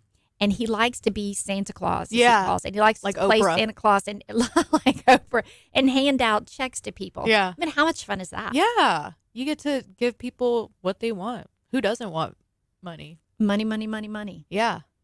It's like you're thinking it's free money, but it's really yours, so it's not. But when I got it, I was like, oh, heck yeah. Even though this is mine, like an extra, I think it was like $100. An extra little $100. That's a lot. Yeah. That's a good I mean, night it's not out. 900, but It's not 900, but it's certainly better yes, than nothing. Yes. And again, our fast track technology means that there's easier, faster returns for you. And what is unclaimed property? I get that question a lot. It's things like payroll checks, bank accounts, royalties, refunds, deposits, interest payments, life insurance, dividends, uncashed checks. You leave a job, went to another job. That's what mine was. Is that what it was? Yeah. I seem to remember you yeah. telling me that. Well, no, because you brought someone in with you. I forget her name. Kitty, Yes. Kathleen Lobel. She Yes. is the head of the unclaimed property division. And that's like, you were asking me, and I was like, I have no idea why I got it. And she looked me up. It was a little weird.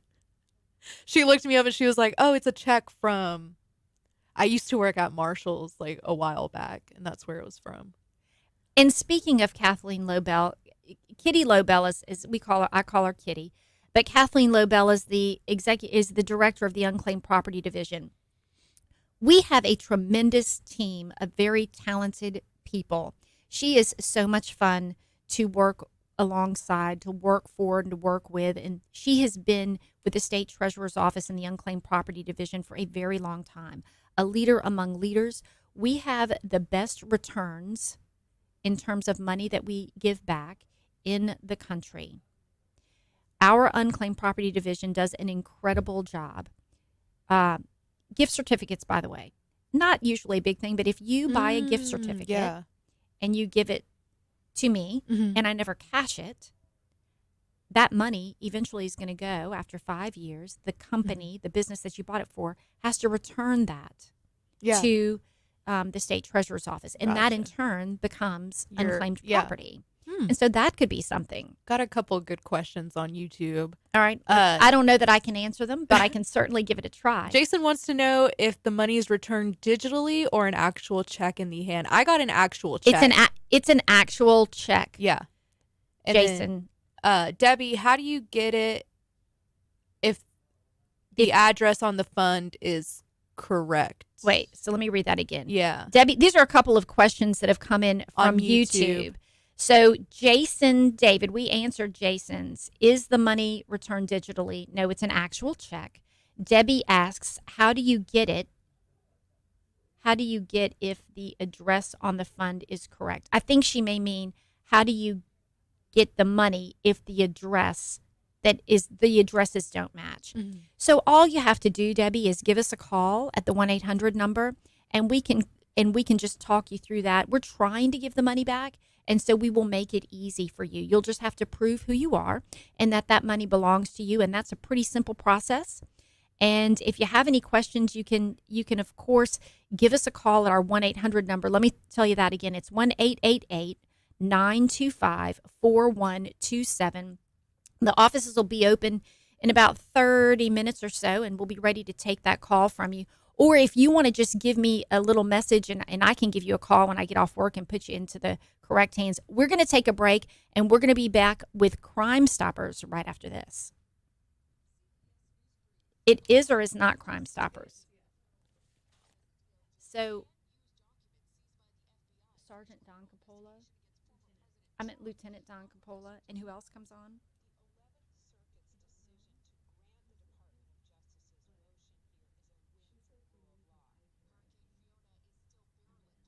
I thought it was a... Okay.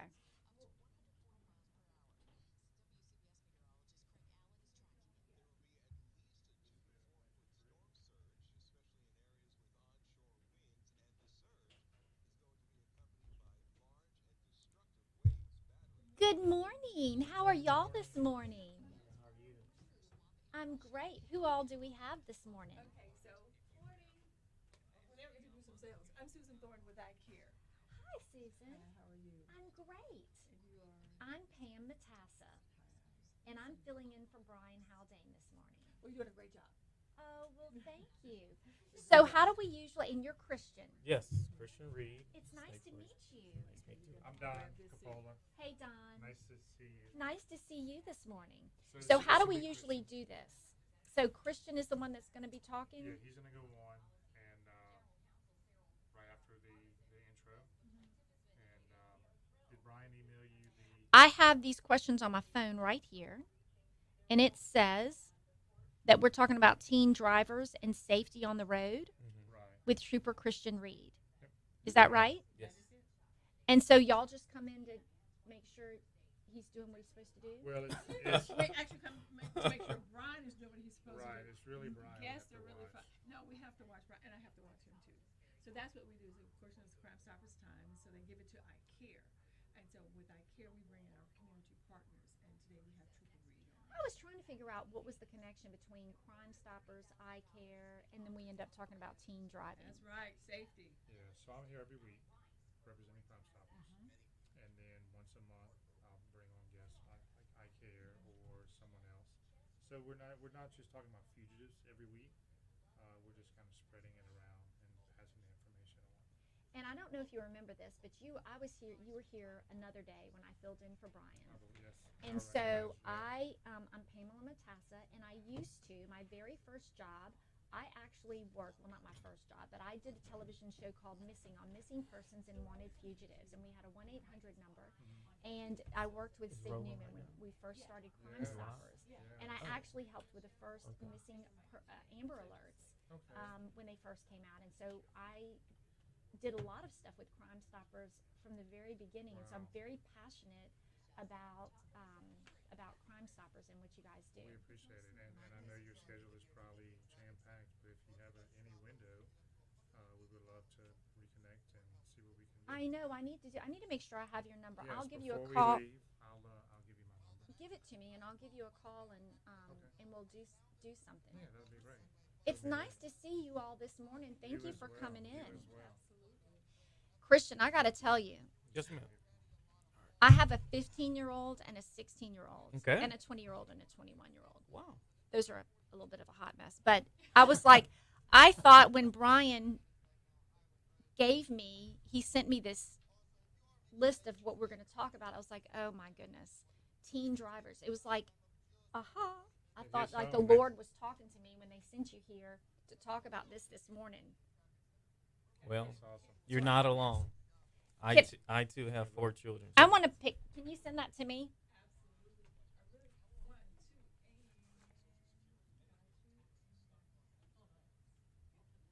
Do you want to let her put the background? One more time.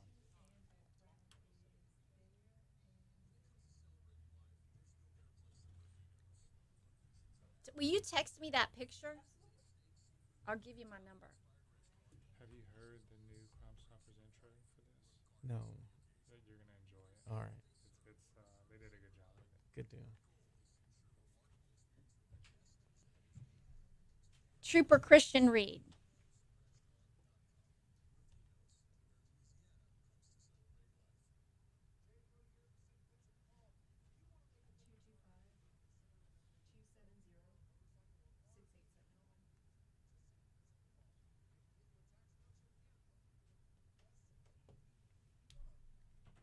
You know, last week there was a bad car accident where a teen driver outside of LSU on Stanford was in a bad car accident and wrapped his car before school around one of these trees. And that was my son's friend. You couldn't even, the car was unidentifiable. And he lived. Thank goodness.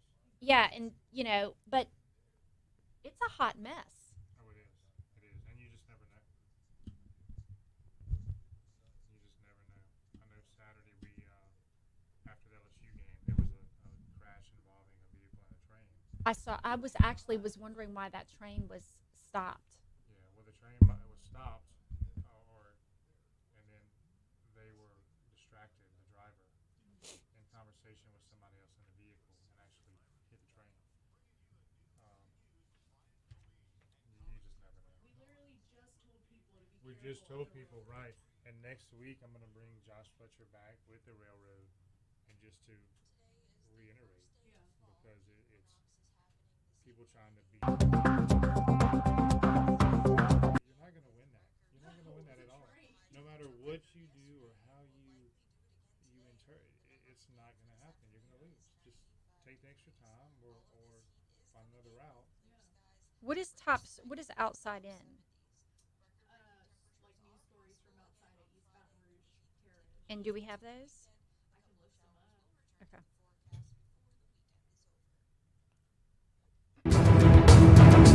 This is Crime Stoppers on Talk 107.3 FM, I think I'll go catch me a bad guy. where every week we take a closer look at fighting crime, stopping crime, and crime prevention. You really want to get him? What are you prepared to do?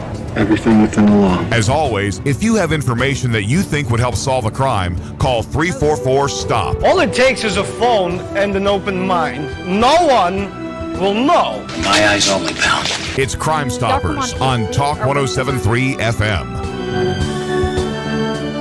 Every week at this time, we have a segment with I Care and Crime Stoppers. And it is that time. And so this morning, I would like to welcome Trooper Christian Reed with Louisiana State Police here to talk to us a little bit about teen drivers. Is that right? Yes, that's correct. Welcome this morning. Good morning. Thank you for having me. You're welcome. Trooper Reed, tell me a little bit about yourself. So I am the Public Information Officer for Louisiana State Police, Troop A. I am the conduit between the media and our agency here in the surrounding parishes. So when there's a fatal crash that occurred within the 9 parishes of Troop A, I am the person that is typing up the press release. In addition, handling any type of critical incidents or arrest or some type of traffic advisory or anything that pertains to this area. I also interact with the schools in the surrounding areas through our sudden impact program, and also community events throughout the area, whether that's a book read or any type of partnership throughout. So you are the face of Troop A. I guess you can say You are the face of Troop A for us. What is the sudden impact? Sudden Impact program started approximately 20 years ago. It is a program to go inside high schools, particularly the sophomore class, where we talk about impaired driving. We're talking about distracted driving. We also have people who representations of families that have been involved in a fatal crash, and they come and speak with the kids. It's a really, really good program. We also have a medical counterpart attached to that program as well, to where people can really understand the dynamics of a crash, not just from the law enforcement side of it, also on the medical side, where a person could sustain serious bodily injuries. We also list the certain stats as it relates to the number of fatal crashes, particular in Louisiana, was 972. Good. And what does it take to get that number down? So, we're cognizant of this, and we want to continue to grow that program and really cater to our young people who are out there driving each and every day. And speaking of young people getting out there and driving, teen drivers are very problematic. And I say that because I have 2 teenagers and I have 2 young adults. And I'm scared. They're one's 15 and one's 16. Neither of them are driving yet, but it's about to happen, and I'm very nervous, and their friends drive. So tell me about cell phone. Let's talk about cell phone use. Is using your cell phone for social media while driving against the law? So absolutely. The statute reads as this, revised statute 300.5. It says no person shall operate any motor vehicle upon any public road or highway of this state while using a wireless telecommunication device to access, read, or post to social networking site. So what that means is, if you are posting or if you're reading social media, we see it every day. When I'm traveling on the interstate or the highway or the public roads, I see people that are distracted, and I'm paying attention because I can see their phone in their hand, and I can see that they're not focused on the road because they, for one, could be still in the roadway while other cars are proceeding forward, and they're not paying attention, or they're going into the next person's lane. So it's so tempting. It's so tempting when you are at a stop sign or stoplight and you're waiting in that red light. It's so tempting to grab that phone and just look at it, text, it dings. Maybe you want to look at it, and then before you know it, the lights turn green, people are honking at you, or you're driving down the road, and then you become engaged with the phone, right? So then you want to continue that conversation. Yeah, well, we know that it doesn't just occur for our young drivers, but a lot of our more mature drivers as well. So, we tell people the best thing to do while operating a vehicle is to simply drive.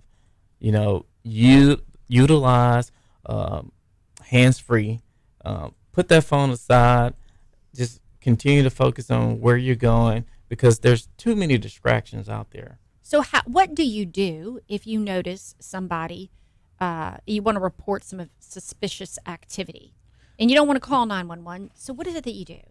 So as it relates to suspicious activity, you think about some of the options that you do have.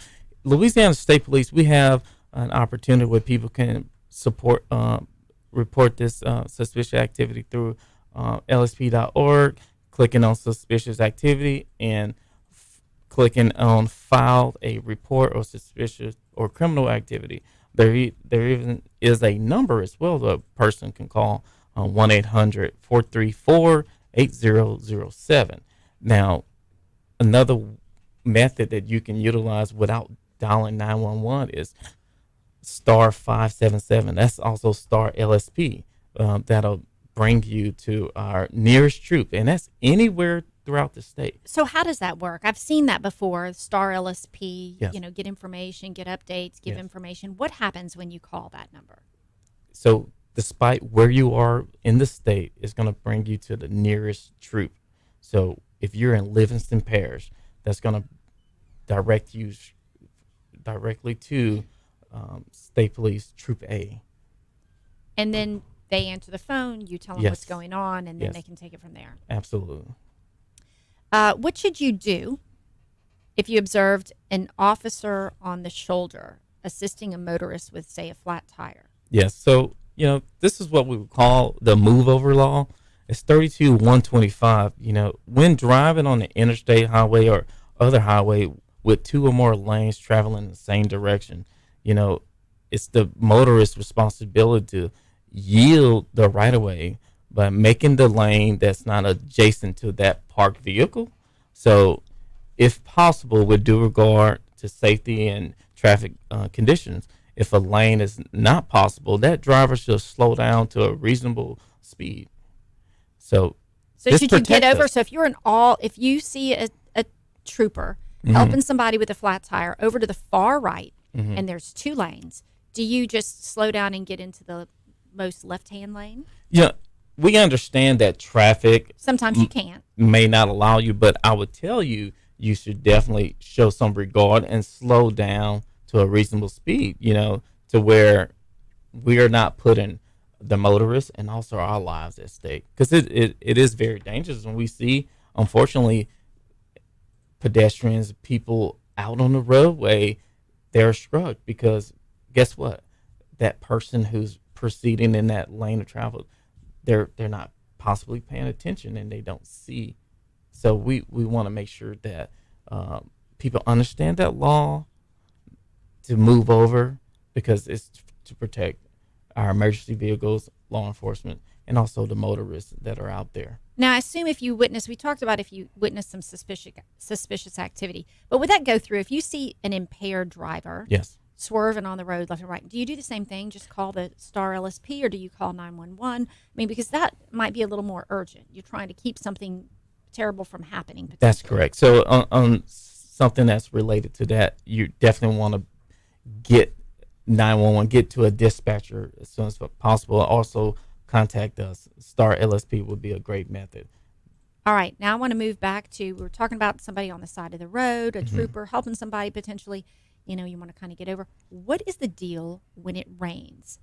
Because I hear a lot of chatter on social media. I was like, it's kind of funny because people are wondering, well, do you turn on your hazards and slow down, or is that against the law, or what is it that you do if you really bad weather and you can't see? So hazard lights should only be used in the event if a vehicle is disabled in the roadway or on the shoulder.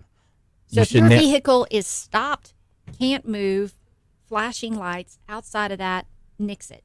Yeah, absolutely. I mean, when you're driving, you should never operate your vehicle with your hazards on, and due to weather conditions. Because I can tell you, for an emergency vehicle, we don't know if that person's having an emergency, right? So if a person is operating a vehicle with their hazards on, they should be on the shoulder, and it should be a true emergency. I would say in the event that it is raining pretty hard, and you're not able to drive safely, you should get to a very safe area, pull over, and wait for that rain to cease. That's good. I actually was not sure about the hazard. That's a very good information. Yes. Let's get back on track a little to these teen drivers. What would you like teen drivers to know? I know we don't have that much time, but we can give them a few tips. What do we want teen drivers to know? Well, pay attention. Yes, so we want our teen drivers to know that the number one reason why our teens are getting into crashes is simply because of the lack of experience. They haven't had the time spent on the road. So one thing that parents can do is to spend more time in the vehicle with them. We understand that students are abiding by what is called the graduated driver's license, and they have to get so many hours based on the age. So we want them to really get those hours and learn. So if a parent or an older sibling is with this young driver, to gain that experience, and that's how they become better and not being distracted and really have those conversations. What about tracking technologies on their cars? So, one particular application I'm aware of is what is called Life 360. Being in patrol prior to this role that I'm in now, I'm very familiar with Life 360. Yes. Have it for my children. Yes. I think that is a wonderful tool. It allows parents to be aware of the speed that a young driver is traveling. They get notifications also involving crash detection, so you're immediately aware if a crash happens. So I think that's a wonderful tool from that location standpoint and also speed at which they're traveling. Trooper Reed, thank you so much for coming on this morning and spending some time as we delve into the craziness of teen driving and what to do in the event of of an emergency. I was particularly interested about the hazard driving thing. I hope to see you again soon. Thank you so much. Yes. And we'll be right back with more right after this short break. Thank you. Thank you very much. All right. You have a great day. I appreciate you. Look, like I said, I'm a father of 4 myself, so I understand. Oh, you are? I am 3 girls and 1 boy. So. I have 3 boys and 1 girl. Oh, we're opposite. How about that? 3 boys and 1 girl, and they're hot. Some of them are a hot mess. I've got one that shoots way above the academic radar, one that shoots way below the academic radar. So they even each other out, balance out. You would think. They're driving? Not yet. I have a 15 and a 16-year-old, and I haven't let my 16-year-old drive yet. He's not as skilled yet to be ready. He's not road ready, if you will. And look, being a parent, you see all kids are different, right? We always try to mold them kind of like the same. We're like, hey, why aren't you doing this when this one's doing that? But is your daughter the youngest? My daughter is the oldest, and she's okay. a senior at Louisiana Tech. Awesome. Oh, okay, nice. Good. And and she loves it there. Good deal. And that's a great school, by the way. Yeah. Oh, this is not the right. No, it's fine. I actually have my card digital. That's what we're doing is all digital cards, too. Yeah, I'm bad about you just do the QR code. See, this is what I told. Just go again. All right. I tell you, I was Tuesday. I was in front of Channel 9, and I witnessed. Well, I didn't witness. I heard a crash happen, and I went to try to help get the people out the road, and the other vehicle left. So it becomes a hit and run. Yeah. Listen, I've seen so many. I've witnessed a bad car accident on Essen, and they were actually the people left the scene. That's like a big deal, and I've heard 3 of my friends have had the same thing happen. Yeah. I think that I don't want to assume that they were gang related, but they were certainly driving crazy, off and on the road, running each other off. This is mine. Thank you so much. And use this number, the 270-6871, because that's my personal. Yes, ma'am. Got it. Thank so much. you. All right. Here's my text me the picture. Oh, okay, awesome. Thank you. And then that's my personal cell. And I'll text you, 270-6871. And then I'll come and see you maybe this week, next week, that'd be if wonderful. you have time. Sounds good. Thank you so much. Thank you. Great job. Nice to meet. Look, I'm gonna tell Brian that his job may be in jeopardy. Yeah. And I'll text you so you have my number. Yeah, do that. Yeah. And anything like that, and even once you call, if you feel, hey, they didn't, then just say, hey, I did this or whatever. Yeah. So. Okay. And I will see you next week. Yep. And I think the railroad guy's coming back. Okay. So. Yeah. And then we'll get back to fugitives the next. Okay. You have a good day. Bye, Miss You Pam. too. Bye. Yeah, you gonna text them or what? How else would I get them?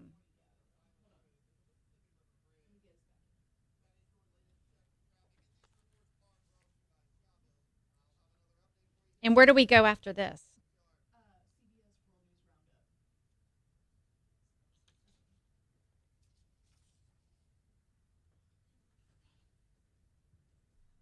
This is Outside In.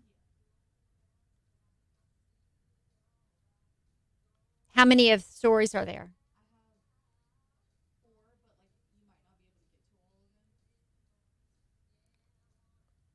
And how am I going to receive them? Pam, PAMMATASSA at Gmail.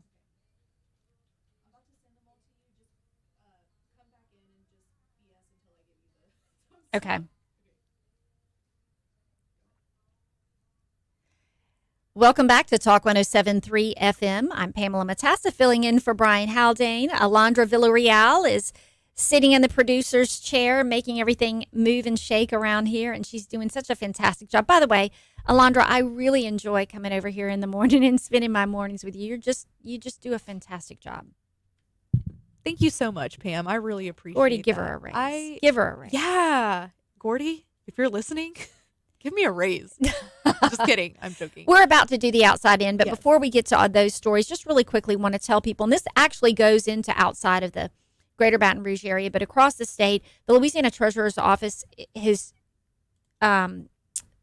started, or we just began dispersing more funds, COVID relief funds, to loggers, Louisiana loggers. So we've launched a second round of the Louisiana Loggers Relief Grant Program as of 10 a.m. yesterday, and that's designated to alleviate the economic strain caused by the pandemic to the state's logging industry. So all you have to do is go to latreasury.com. If you are a logger or know a logger, they're going to disperse $5 million to the first of eligible people. That comes in about $25,000 increment. Maximum grant amount is $25,000. It is now time for us to do what is called the Outside In. It's time to step outside of East Baton Rouge and get inside our surrounding parishes. About time for me to be hitting the old dusty trail. The Outside In, presented by BRPT Lake. With 6 locations and extended hours to fit your needs, BRPT Lake has got you covered. Schedule online now at brptlake.com. The Outside In is coming your way now. We gotta get out of this town! Yeah, and go where? Where are we gonna go?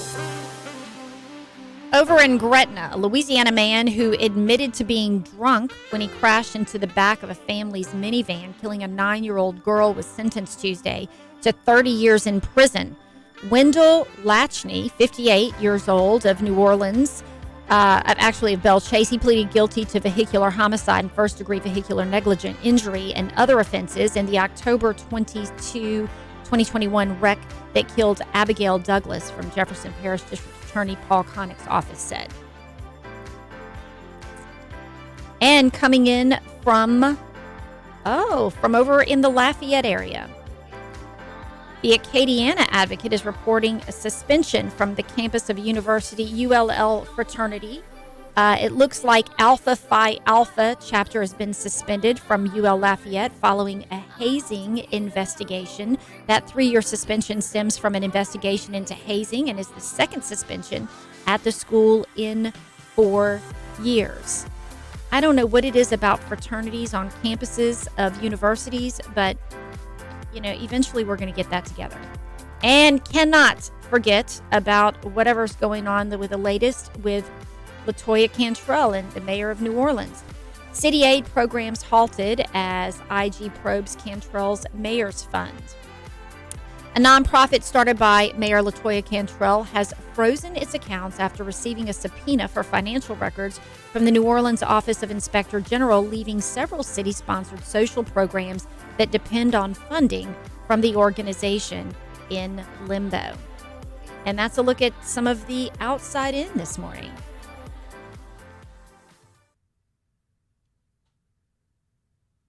I mean, it's like every day. It's every day. Every day something else. They call her LaToya the Destroyer. I don't know that. Brian calls her LaToya Can't. Latoya can't. So, But anyway, always something going on over there. We'll be back with more after this. I keep looking at this clock. yeah. If I'm counting you down, look at me. And I'm like, what in the heck? So I stopped. Yeah. And it's like the 100th time I've done that. So I stop right there. But I never look up this way. Yeah, you got to look at that. I don't know what that one's We need to on. turn that over. Okay, I'll turn it around. So we got like 5 minutes here. Oh, I turned it off. For this day in history. Right?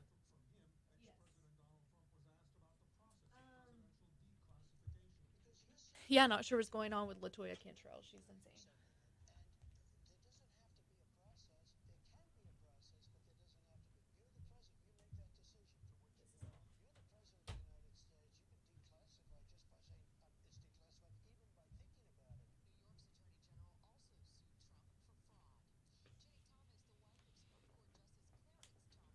YouTube Haggai is going to be in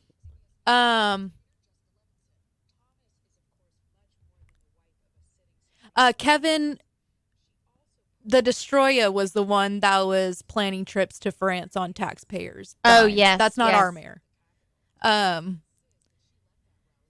YouTube Haggai is going to be in tomorrow. How excited are we for that? Haggai, if you're watching, I'm excited to work with you tomorrow. If y'all want, we can do the Family Feud questions again tomorrow. We do Family Feud Fridays during the breaks. We do like Family Feud questions. Oh, Family Feud question. Yeah. Wrong answers only.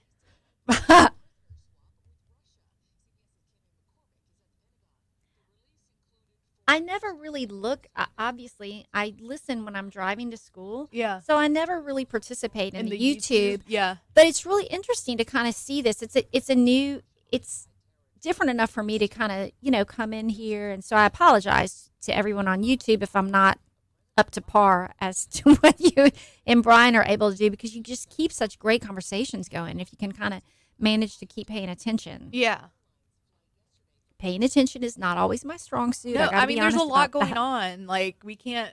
Sometimes, yeah, Brian, we neglect the YouTube chat sometimes because we've just got a lot going on. So, YouTube, if you feel neglected today, I'm very sorry. What? Hey, yeah, we are. We're not neglecting you. So we're not neglecting you. Please continue to respond to us on the YouTube channel, and I'm going to continue to partially look at what you have to say. I'm just kidding. Yay, Haggai, he finally gets to do Foodie Friday. Okay, I'm not 100% sure about Foodie Friday tomorrow. Like, I don't know what the plan is for that. So, Brian, if you're watching. Really? Yeah, I don't know. But I hope there is, because Haggai has been wanting to do Foodie Friday for like the longest time. So I hope there is, for Haggai's sake.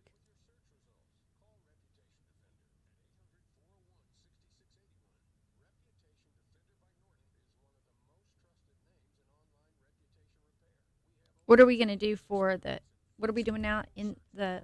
This is This Day in History. This Day in History. Yeah, so you could just be like, hey, hour 3. Almost done. And then you could just throw it to me. Brian is hyped up on Red Bull. Yeah, so am I. I got a little...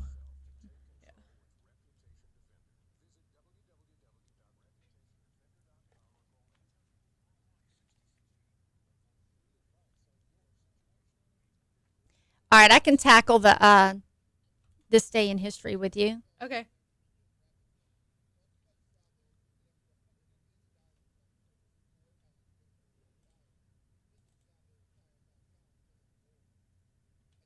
Have you ever had Building 5 or Cocha in for Foodie Friday? No. You know what, Kevin? I think that's a really good idea. That is a good idea. idea. Like Building 5. I also like Cocha. I've never been to Cocha.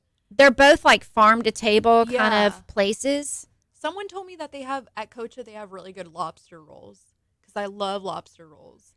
I don't even know that I've ever really had a lobster roll. I got to be honest with you. It's like, to me, so good. because For me, I think what a lobster roll is chopped up lobster in the form of a po' boy with maybe mayonnaise on it. Yeah. I believe that is a sin for lobster. Yeah. Well, to die that like death. And I could be wrong, but or a cold one. So the first lobster roll. Aw, thanks, Jason. You're not feeling so neglected. Yay! I'm so sorry. Yeah, no, the YouTube chat is actually like they're awesome. For the most part, they're pretty chill and very nice. They were very welcoming. Jason, what do you do? When I first came on as the producer, they were very welcoming. Coming in.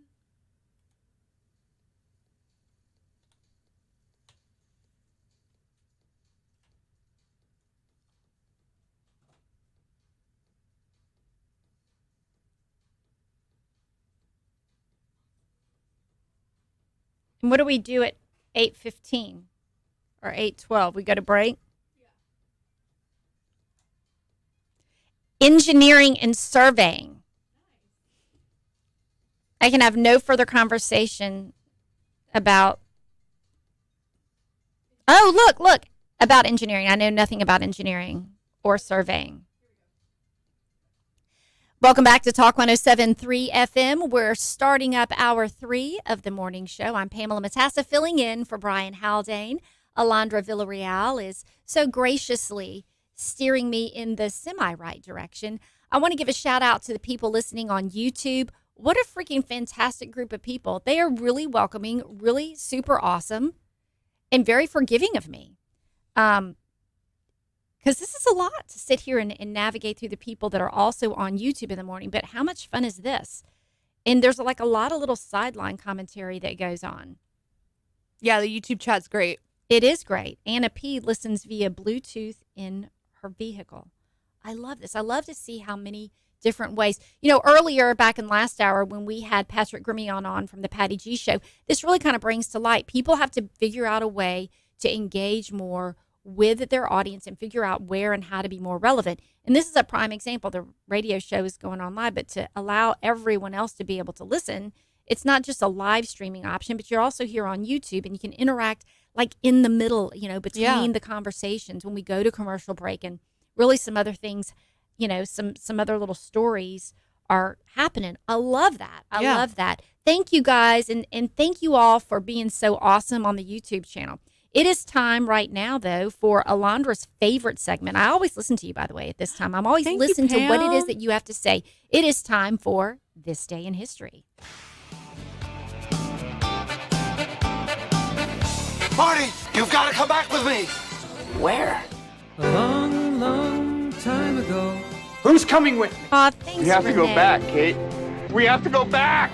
Say, kids, what time is it? It's time for This Day in History. All right. Oh, Pam, by the way, we're changing the song. Oh, you Brian are? and I decided that we're changing the little song to share. If I could turn back time. Oh, that would be cute. Right? You've been using the same little number for a while. Yeah, it's time to go. How often and is it like, that you change new up? producer, new song, you know? That's right. Yeah. Kick it up a notch, Share. as we like to say. Yes. All right. But today I'm going to start off in 1692. In 1692, the last people hanged for witchcraft in the U.S., 19 people were hanged overall, with 6 other deaths during the Salem witch trials. Not a great time. Not a great day for in those America. people. Yeah, not a great day for those people, but just like not a good time in American history, the whole Salem witch trial thing. They were just throwing women in rivers and seeing if they'd drown or not. And if they didn't, they'd hang them. Either way, they wanted them dead. We've come a long way. We have. We've come a long way. Have baby. we? In 1862, U.S. President this is a good one. Abraham Lincoln issues preliminary emancipation proclamation threatening to free all enslaved people in the rebel southern states if those states fail to rejoin the Union by January 1st, 1863. Gave them a good ultimatum. Yep. In 1975, second assassination attempt on U.S. President Gerald Ford by Sarah Jane Moore fails in San Francisco. So I don't know much about this, and I didn't even know he was president. I didn't know that like they attempted to assassinate him twice. And I don't know why this woman would, like, do you think it was like a Monica Lewinsky situation where she's like having an affair with the president? I'm trying to remember. This was, I think, the attempt on the president's life came only days after another woman had tried to assassinate Ford while he was on his way to give a speech to the California legislature. You hardly see women trying to assassinate the president, you know? Or at least they don't make it that far. Yeah. But there was a bystander, by the way, who grabbed Moore's arm when she raised the gun, and that's kind of how it was thwarted. Oh, my gosh. Thank God for that guy. In 1981, Sandra Day O'Connor is the first woman appointed to the U.S. Supreme Court. So at least there's a win there for women today. There's a win for women for sure. In 1987, U.S. TV series Full House starring Bob Saget and John Stamos debuts on this day. Oh my goodness, I remember that show. And on this day in 1993, Nolan Ryan pitches in his last ever baseball game. So, yeah. I mean, that goes to show how iconic Nolan Ryan is, though, and how good he was. Because I was a fan of him, and I wasn't even born that time.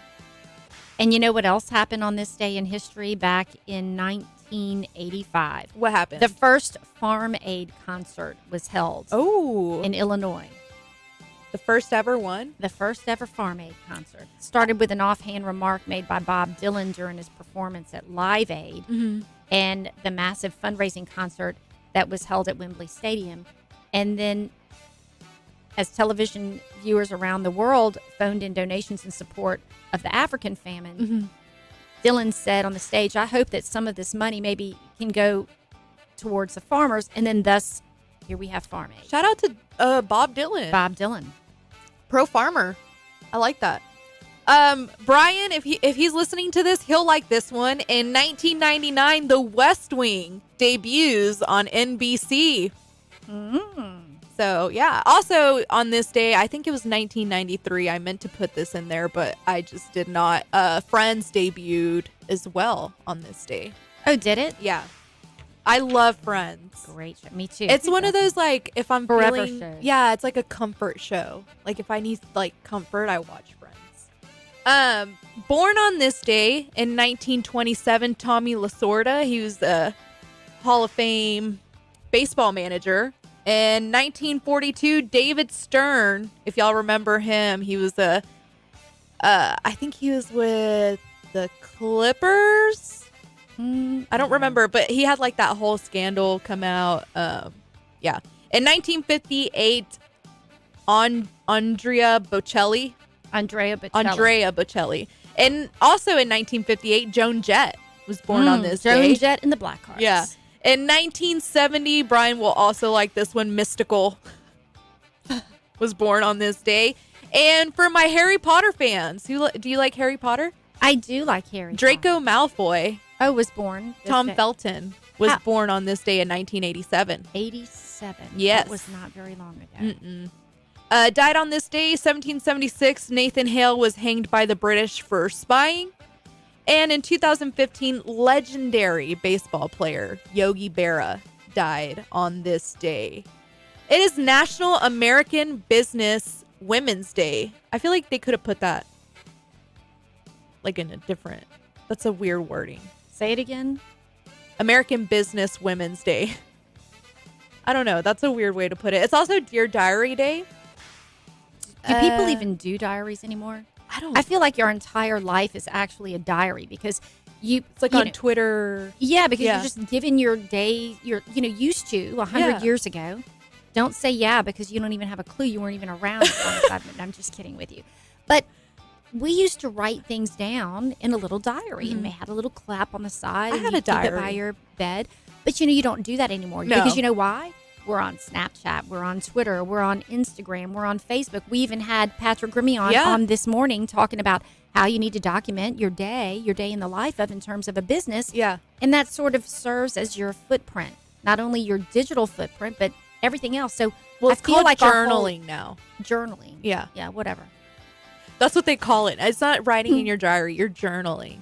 Because people don't actually write anymore physically. I Do you used to actually have one. write often, right? Yeah, or do you type and... No. So, like, you know how people, like, usually the producers will, like, type their notes? I write my notes. At school, I write my notes down. Like, I don't... It helps me retain information better if I'm writing it as opposed to... Yeah. It's also National Ice Cream Cone Day. Gail's Fine Ice Cream. I always give them a shout out because I'm like giving them like free Aren't shout they so outs. cute? They're so cute. They're so freaking good.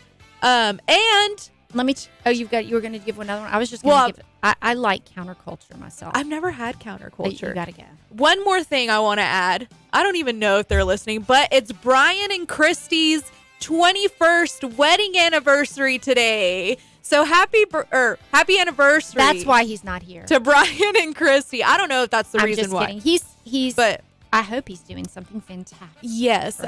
Brian can use as many breaks as needed. That man is like the hardest working person that I know. So yeah, happy anniversary to y'all if y'all are listening. Aww. If not, I'll tell y'all again later.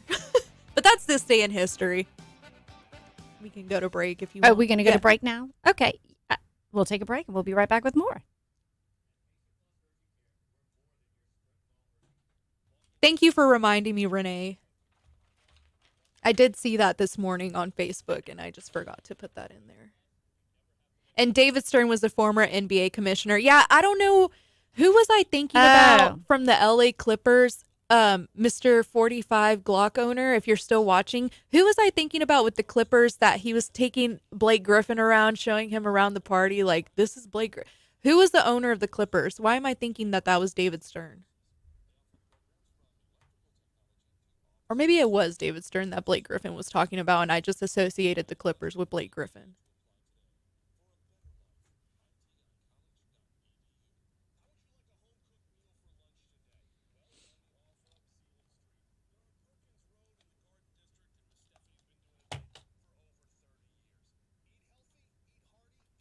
Okay, so let me tell you how far down behind the times I am. I really, really liked this morning. Trooper Reed had a virtual business card that was just on his phone. And I know that lots of people have that. I didn't know that and was a so thing. he gave me a QR code. He pulled up his QR code and I used it. And the company is called Hi Hello, I think. Anyway, I was just looking at it. It's really totally cool. And that's like it's hard to keep up with how people do things, but it's called Hi Hello. And that's, I guess, how troopers share their contact information. That's interesting. I didn't know that was a thing, like virtual business cards. Yeah, I was trying to think about, like, with the treasurer getting him new business cards, and we were trying to get people to do more unclaimed property. So on the back of the business cards, we're going to put a QR code so people can quickly check for their smart stuff. Yeah, I like that idea. What are we doing now? Whatever you want. Okay. What do you want to talk about? I feel like perhaps there should have been a little bit more preparation. A little bit. It's all good, Pam.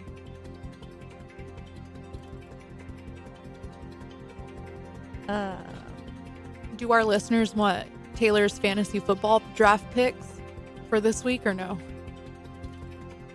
I don't know. So I could pull him in here real quick.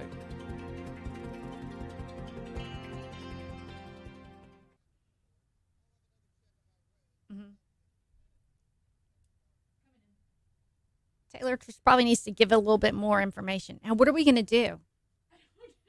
I love it. Oh, baby. QR codes.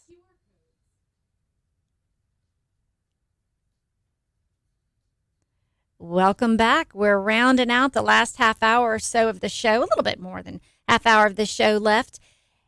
Pamela Matassa filling in for Brian this morning, along with Alondra sitting back producing, doing a fantastic job, I must say.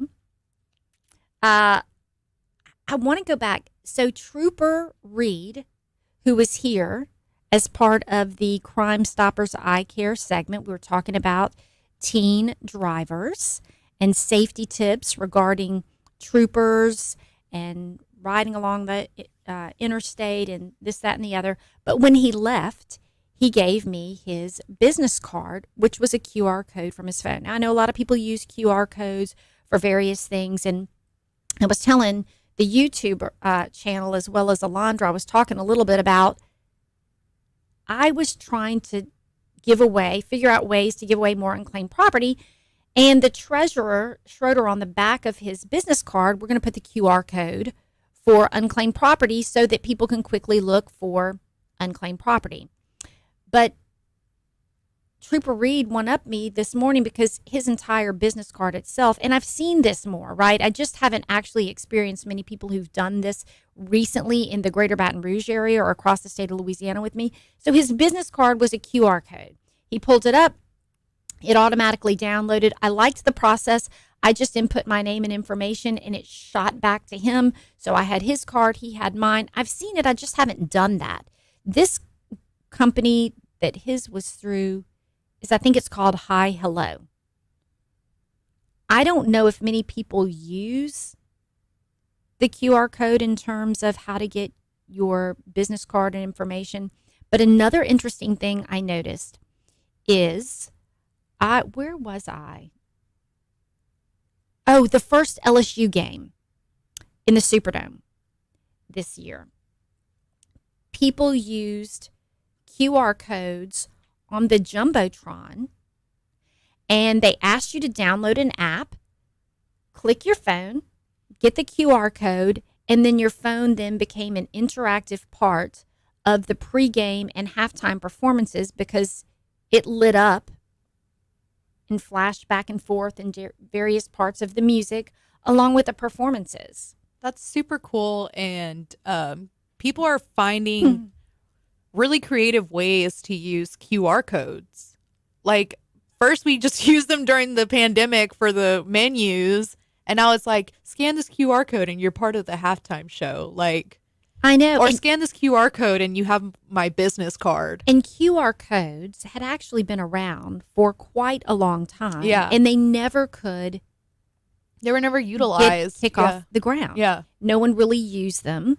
People tried, and they're like, no one's ever going to figure this out. No one is ever going to use them. And now they're starting to, even more on a daily basis, become an active part of what we have to do. Mm-hmm. And when we talk about the digital footprint or the footprint of how you're going to market your company, I've even seen where magazines that sell things like clothes. Obviously, I like to look at one of my favorite. That's like the third time you brought I know. One of my favorite sideline clothes. things. This is really ridiculous. So I don't have the money to obviously go buy all these fancy clothes, but I am on point, Alondra. Bargain shopping? No, it's not even that good. The story I was going to tell you is that one of my favorite pastimes is, and this is really ridiculous, it's kind of like a self-torture thing, is I go to like fancy clothing places and I put stuff into my cart as though I'm going to buy it. Mm-hmm. I do this on Amazon as well. I do that. I'm in and I just get, and then I sort of bargain shop my way. I wait till they go on sale. Yeah. I continue to look at them, never buy them. Rarely. I shouldn't say never, but I rarely buy these items. But I feel like I'm bargain shopping. And I'm like, I wonder if I can get this for a better deal here. I wonder if I can get this $5,000 handbag for about $1,750 over here on this. Never have the intention, never am going to buy them. Yeah. But in my mind, I sort of rationalize it. I do that too. I go on Nordstrom and I'm like, you put it in the cart? I put it in my cart. All the way in the cart. Yeah, I must have some amazing things in my Amazon cart. No, I get on Nordstrom and I put like a bunch of stuff in my cart and then I look at the price and I'm like, okay. And then I start taking like, maybe I don't need that. Maybe I don't need that. And then I just like put it's the like modern version of retail therapy. Yes. Without the guilt trip after. Yes. I retail therapy is real for me. Like, it's like instant gratification buying stuff. I used to have a real shopping problem. Like real bad. Like when I worked at a bar and I was making a lot of money at a bar. And it's like plenty of money to spend. Yeah, because it's like you get it every day. So it was bad. I would just buy stuff like all the time, ridiculous amount of stuff. Well, I got nothing. I can just put it in the dang cart. Put that stuff in the cart and then just look at it. But that goes back to the QR code, because what I was saying is that in magazines, I've noticed that some of them are a little more condensed because the buying process has been taken away from looking at even to see the price of many things, you have to use the QR code. But a lot, I don't know. I guess that's just the face of the future and the trends of where we're going to, where we're going. Yeah. But all morning long, we've really been talking a lot about the digital footprint, about your business and how to be relevant and how to stay on point, and trends always changing. For years, we talked about, what are the analytics for, say, Facebook, and how do you get on your news feed? What are you showing up? Have you ever noticed you're looking at, and Brian's talked about this a lot, you start looking at you look at an ad online for a white bikini. Yeah. Obviously, I'm dreaming about going to a beach or something on a white bikini, and then all of a sudden, white bikinis start popping up in your Facebook feed and on your, you're getting emails about it. So how do we then keep on the cutting trend?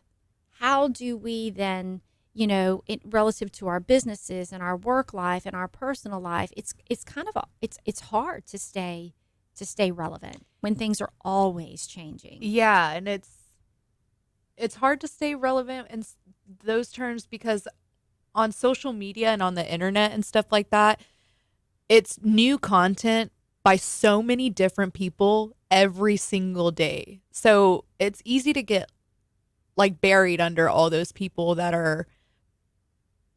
already have their following and are producing content, and it's different every day. So it's hard to also just come up with something new and different than what we're already seeing online. Yeah. Oh yeah. Yeah. Absolutely.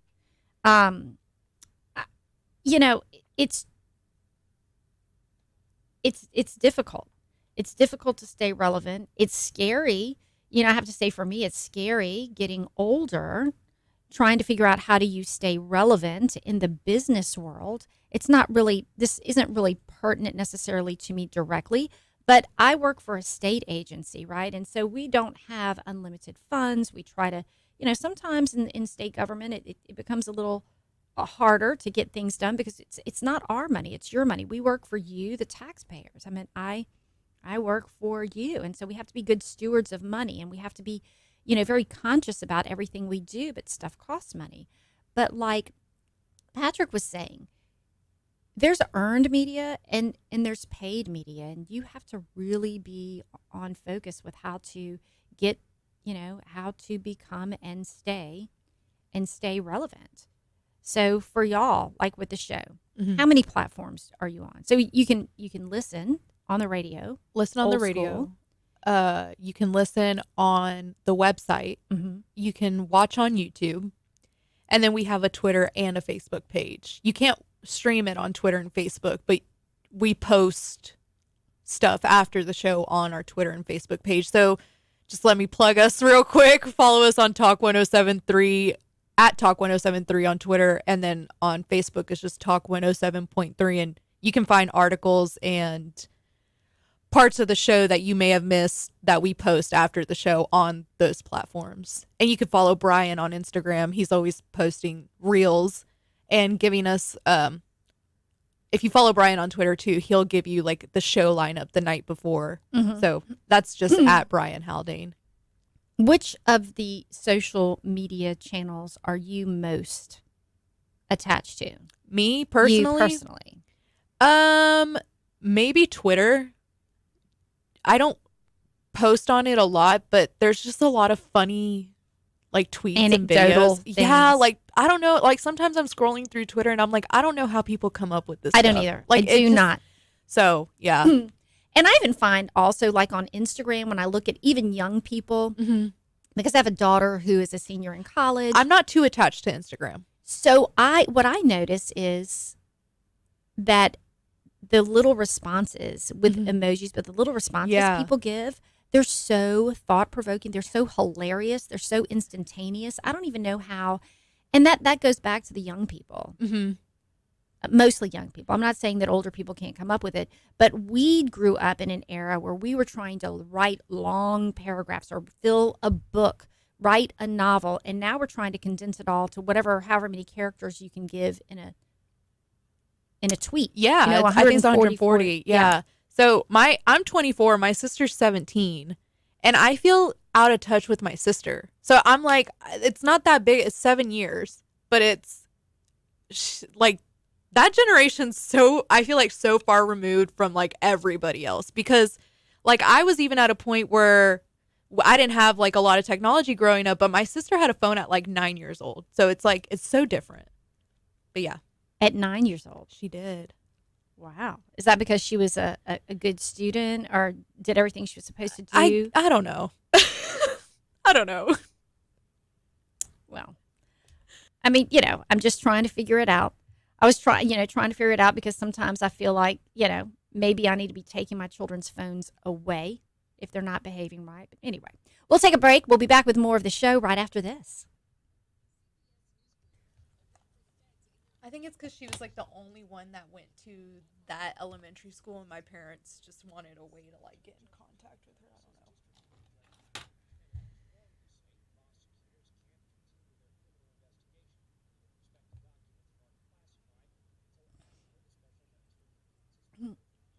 know.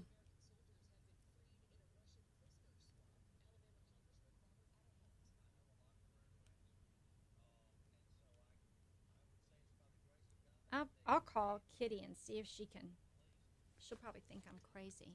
Oh, hop on right here. What are you doing? Hey, can I call you in? Would you come on this morning show real quick?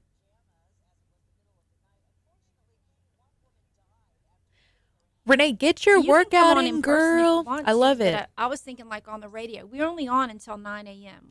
How far away are you? Way to get your workout on. Oh, government in Acadian. Byron can't stop thinking about white bikinis. Yeah. You want to? Now I can't stop thinking about the beach, Byron. She's on government at Acadian. She can get here in like 5 minutes, right? Now she's on Acadian at North. She has to turn around. It won't take her but about 5 or 10 minutes, huh? It's 32:42. Yeah, you can be on for the last 10 minutes or so, 15 minutes. Do you want to? Okay. And come to that side door. Text me when you get here and come to the side door. All right. Bye. I like how she was just down. She's like, on my way.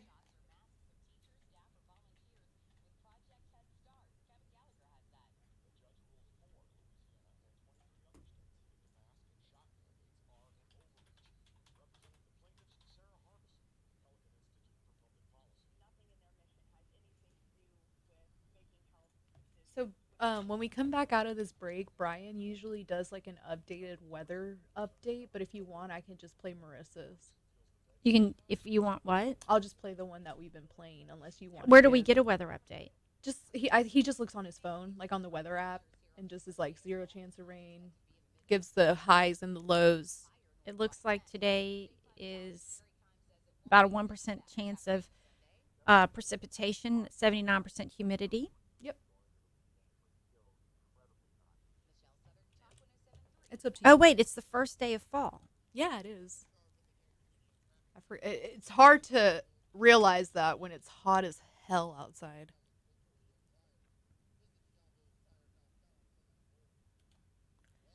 Renee says we've made her workout pleasant because she's been listening to us while she works out. Ooh, I love that. Let me try to hype you up, Renee. You go, Renee. You get, what are you doing? The treadmill? You get your treadmill in. I've been really bad about going to the gym this week. This is like an off week for me. It's sad. I'm mad at myself.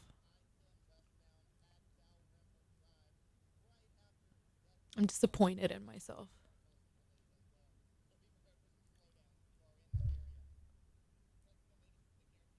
Are we coming back out now? No, we still have a set of spots. And then what happens after we do the weather? We just come back into the segment. And then we just continue talking? Yeah, we just keep talking, going Pam. South fast. It is going south fast. Alondra. It's okay, Kitty's coming. Good. Kitty, kitty, kitty. She used to step on it. Hurry up, kitty. Today was upper body weights and foot exercises for plantar fasciitis. That sounds painful. We need to talk to people. We need to give them some news they can use. News you can use. The queen is dead. The queen's dead and buried. Yeah. Her corgis can are we with get an Prince Andrew. update on Allie's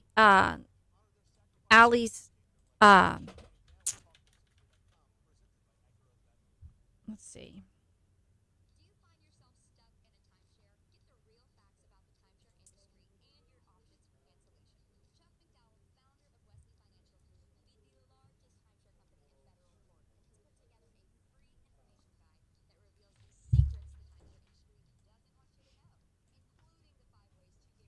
Can we call somebody about that?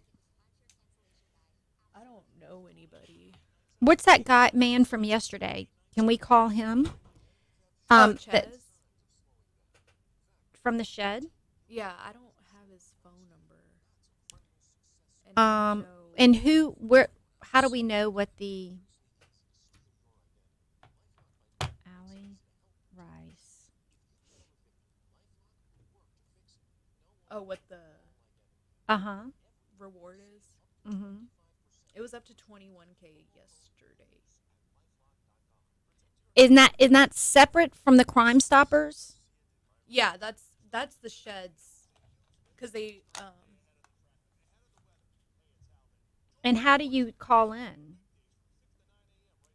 Hold on. Weather right here. You want to do the weather? Oh, yeah.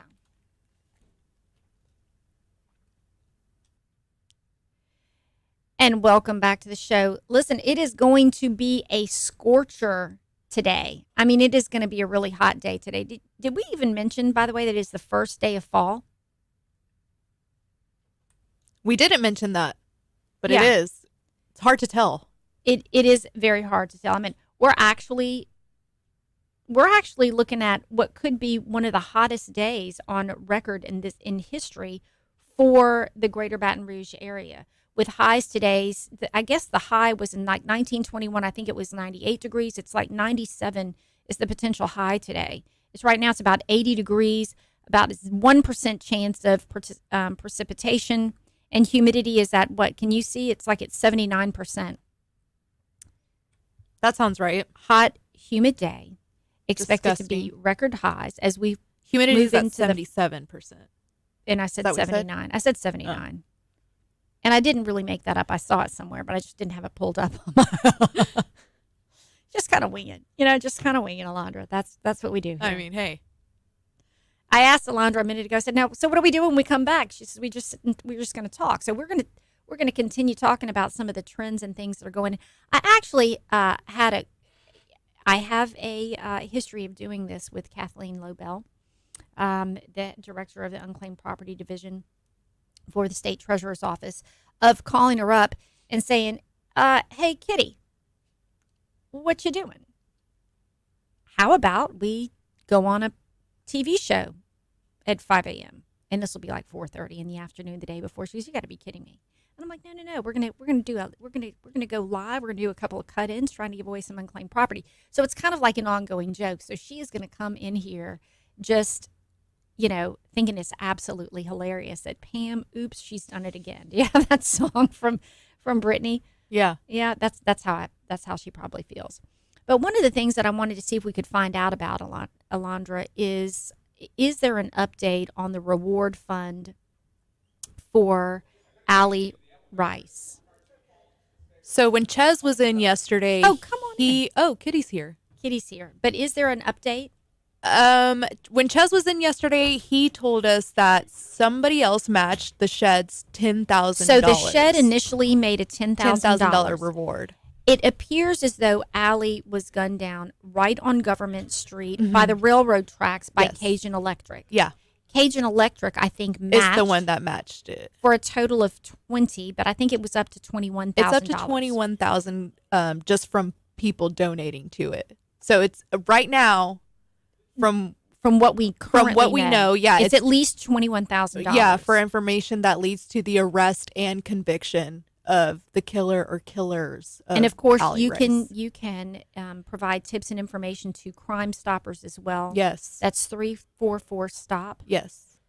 If you have any information about this at all, it is believed to be a homicide. There is currently a manhunt on underway, and we are looking to seek justice. And just because of the age of Allie, I have a daughter who's 21, a son who's 20. Know a lot of people who knew her, who knew of her, my friends' children. And so it really kind of hits home. And it's also very scary. And I thought about it this morning when you, Alondra, were walking into Guarantee, and even me here this morning. I thought, boy, Alondra comes in here every morning. It's dark. She's alone. And I just hate to see so many people of all ages have to deal with, a crime-ridden community. We've got to put our foot down and stop some of these heinous, ridiculous. I'm very paranoid. Crimes. And we are. And you have to be cognizant of what's going on. Kitty herself is not 21, but but I mean, it is scary as a woman driving around town at all times, day or nights, going to your home. If you're ever going home alone, and that is a scary time. And we just need to have each other's back. It's horrible. And be cognizant of what's going on. Yes, you think about it when you get stuck at a red light. Yeah, you do. And you think, do I have enough space between myself and the car in front of me or the car behind me? Oh, what yeah, if I have to get scoot out. Around? Yeah. And so all of these things are kind of going to my mind. And it's absolutely ridiculous. It is ridiculous that we have to have those kinds of thoughts in our head about what is my next move should something, compromise my ability to move forward when the light turns green or when the train passes or whatever. I left the studio on Saturday night pretty late, like at midnight.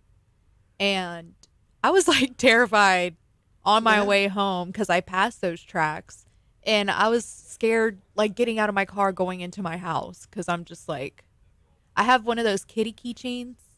You know what I'm talking about? I have no idea what you're talking about. It's a keychain, and it's in the shape of a cat, and you put it like brass knuckles kind of, and the ears are pointed. Yeah, the ears are like pointy. So like if somebody comes at you, you just start, punching them with the kitty keychain. A kitty keychain. Yeah. Speaking of kitty, hearing the third voice amongst us is Kathleen Lobel. We call her Kitty. She is she's the director of the Unclaimed Property Division of the Louisiana State Treasurer's Office.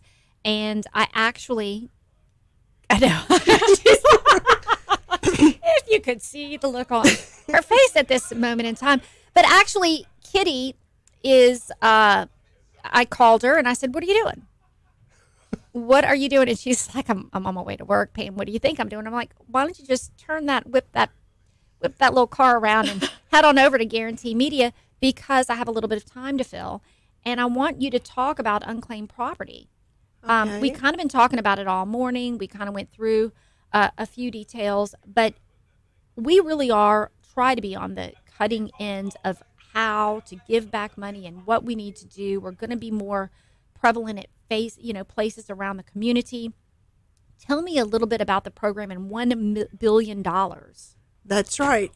We frequently look at the amount of money coming in versus the amount we've paid out historically, and the balance is what we say is available to be claimed, and that number has grown to over $1 billion.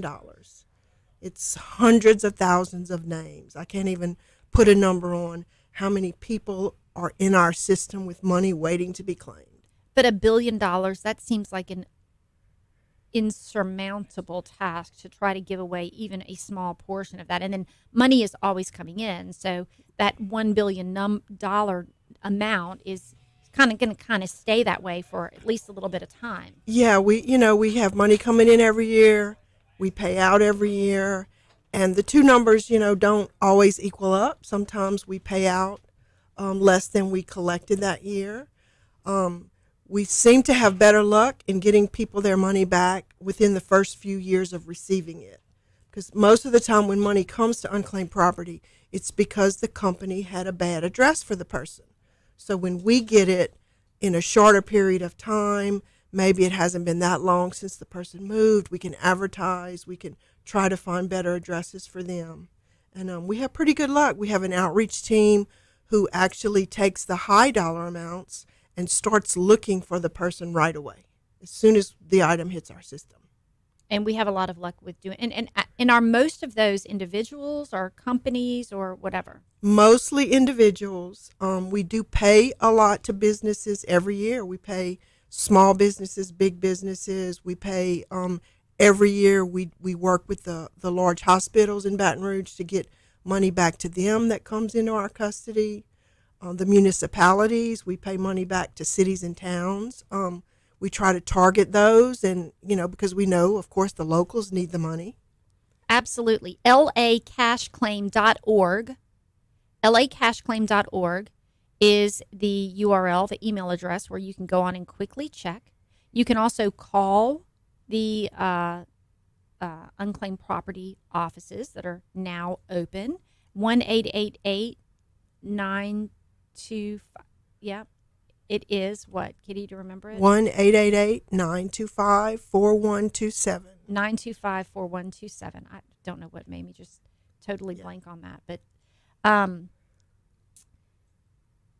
I was saying earlier that we're really trying to do our best in terms of outreach, of being aware, being present at places physically where people can come up and see us, because there are still a number of people. This entire morning we've been talking about, social media, your digital footprint for business, but there's still a great number of people, especially senior citizens, who do not believe and do not trust any form of social media. And so those people, and especially people who have more difficult claims and they need to have some paperwork with them, we want to be more present at places where people can come and meet with us face to face. And so for that reason, we're going to the St. Tammany Parish area today. This afternoon, correct. We'll be at Explore North Shore. Explore North Shore event.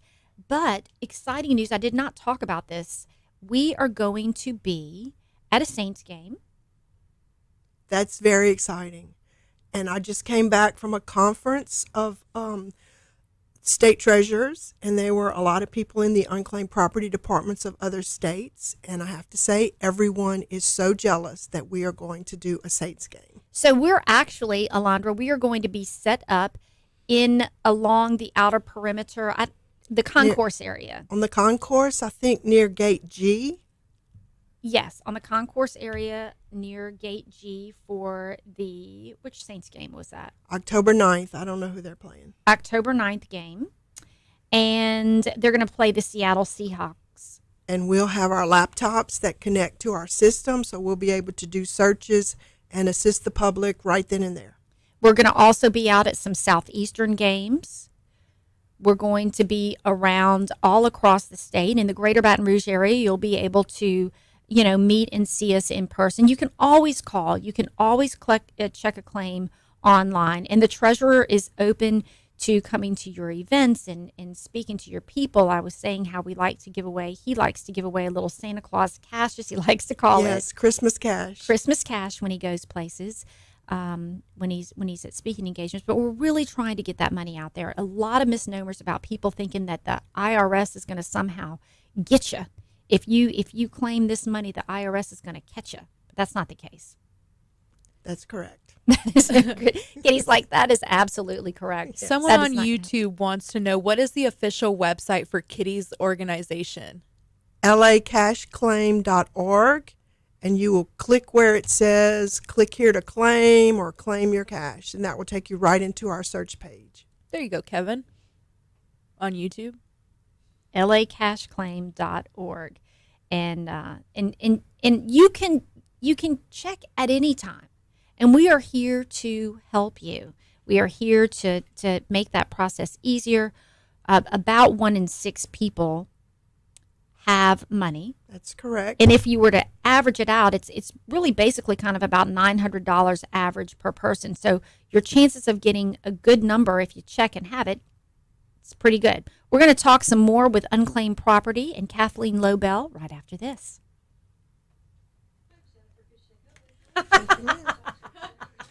Is everything last minute with you? I mean, you called me literally 10 minutes ago. I'm rushing in. I ran into someone in the parking lot who was kind enough to let me in. Well, I said, Alondra, I was like, what do we do for the rest of the show? Who's coming on? She goes, we just talk. And I go, for 30 minutes? She's like, oh, well, just me. I'm like, really? And I was like, oh. Okay, would you want to mention the Texas thing? Just Oh, because yes. it's historic. That is November 15th and 16th. Yeah. I mean, I know the listeners are not in the Lake Charles area, but it is worth mentioning. And then some people were asking about the trust fund. The 100 Oaks area, they made some arrests. Yeah, so I saw they arrested 2 people. They arrested one guy on 2 counts of attempted murder. Wait, let me pull it up. Oh, I exited out of it. Give me 1 second. And then the other one was arrested on. Oh my gosh! So apparently, yeah, the guy who was arrested, Lawrence Brooks, was following Marley Banks, and then she called the police and said she was being followed. She tried to escape. He blocked her in, started shooting at her car. They started shooting back. He was arrested on like 2 counts of attempted murder, aggravated assault. Oh no, illegal use of a weapon and aggravated criminal damage to property. And she was booked for obstruction of justice and felon of possession of a firearm. So she was the victim and got arrested. I mean, she wasn't following like the law.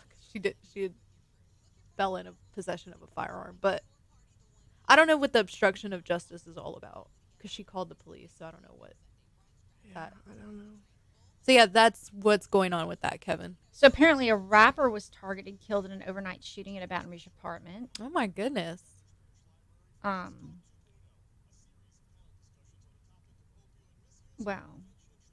It's crazy out here. It is, yes. So what time do we get out? 8:59. 59:50. So what we'll do Actually, is like we can come 48. back. We can just say a quick about the mayor's press conference that's happening today at 12:30. About Allie Rice? No, it says that there's a press conference being held today. At 12:30. Okay. Oh wait, we meet. What time do we meet, Lauren? Is that today? Lord. It's not this afternoon, is it? Is it now? She's going to be 15 minutes late. Yeah, was that today? Yeah, I think it was. My calendar's in the car.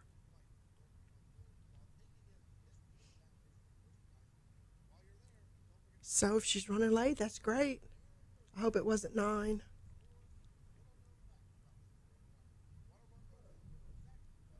I want to say maybe 10.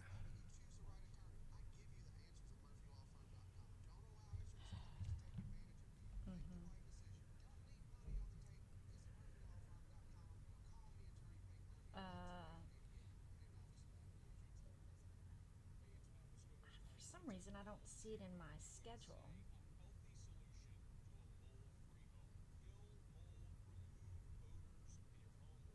Let's see.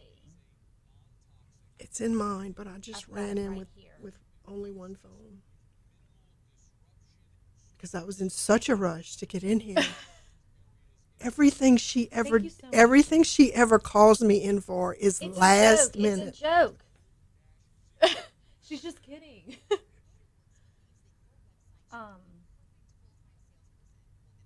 Where? I'm trying to see. I feel like it was like at 9:30, 10, something like that. Okay, we're good.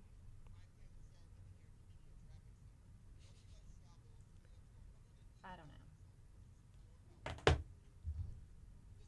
But I thought that I had it in my. It's not showing up in my calendar. Jason says, don't expect the press conference to change anything. I'm not expecting the mayor in general to change anything. No. What's the press conference about? Do we know? I think about she's addressing the crime. Yeah.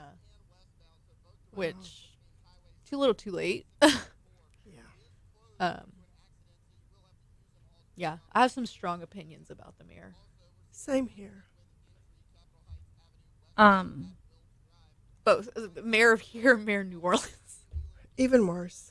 What did you call her? We didn't even talk about the Toyota Destroyer? Scotland High announces a new schedule for students. How do I get this?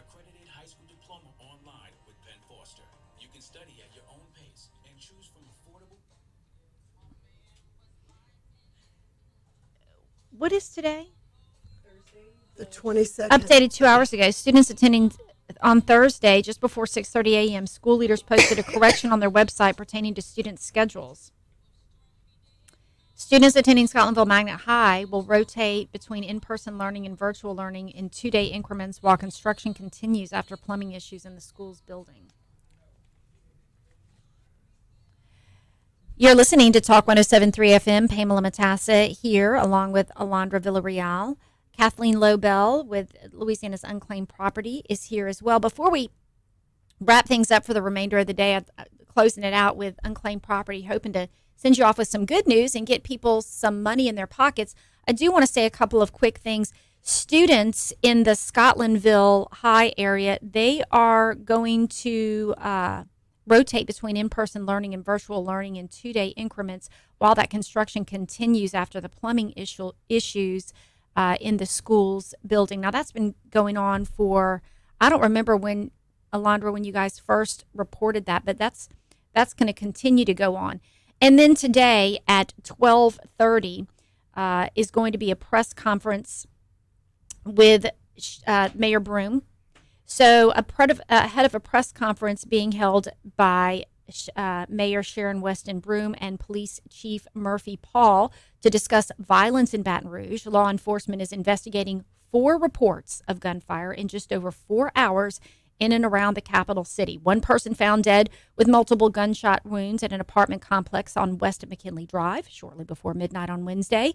The East Baton Rouge Sheriff's Office says one person had minor injuries after shots were fired around Azalea Park Avenue near Millerville Road around 1 a.m. Thursday. And then lastly, the BRPD investigated 2 separate reports of shots fired only a mile or so apart in the Winbourne Avenue area. Sources say that no one was taken to a hospital, but crime tape is still present, indicating an active investigation. So all of this going on, we are expecting, this is going to happen at 12:30 today. They're going to talk about crime. This is a very serious issue. I mean, you're going to hear more to go. This is going to be a topic of grave concern tomorrow as this continues, and in the days after on Brian's show when he comes back. Absolutely freaking ridiculous. We've got to get it together, people, and figure out what we can do. 1 minute remaining. I do want to send things out with Kathleen Lobel with Unclaimed Property. I know you wanted to say something exciting about things that we're doing creative. Yeah, we're doing a lot of different things to get the word out about unclaimed property. And one very historic thing we're doing, we're partnering with the state of Texas. On November 15th and 16th, we will be in the Lake Charles area one day, and then across the state line in the area of Orange, Texas, to do outreach to citizens of both states because, you know, people move around a lot. And yeah, we some found people out, may live in one state and work in the other. Mm-hmm. We had our vendor do a check on our database, and we found 19,000 instances of the same person with money in both states. Unbelievable. That's all we have for this morning. Please go to lacashclaim.org. That's lacashclaim.org and check for your unclaimed property. Brian will be back tomorrow. Have a great day.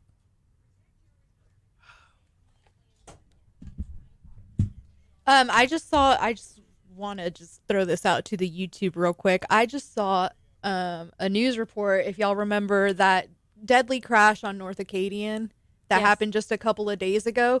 Convicted killer out on bond. Oh, yeah, I saw that. Behind the wheel during police chase Monday. So they let this person out on bond. And this is like the thing that I've been like saying to Brian and Taylor. It's like, I'm sorry, like people that are convicted killers don't have, like, there's no room for them in society.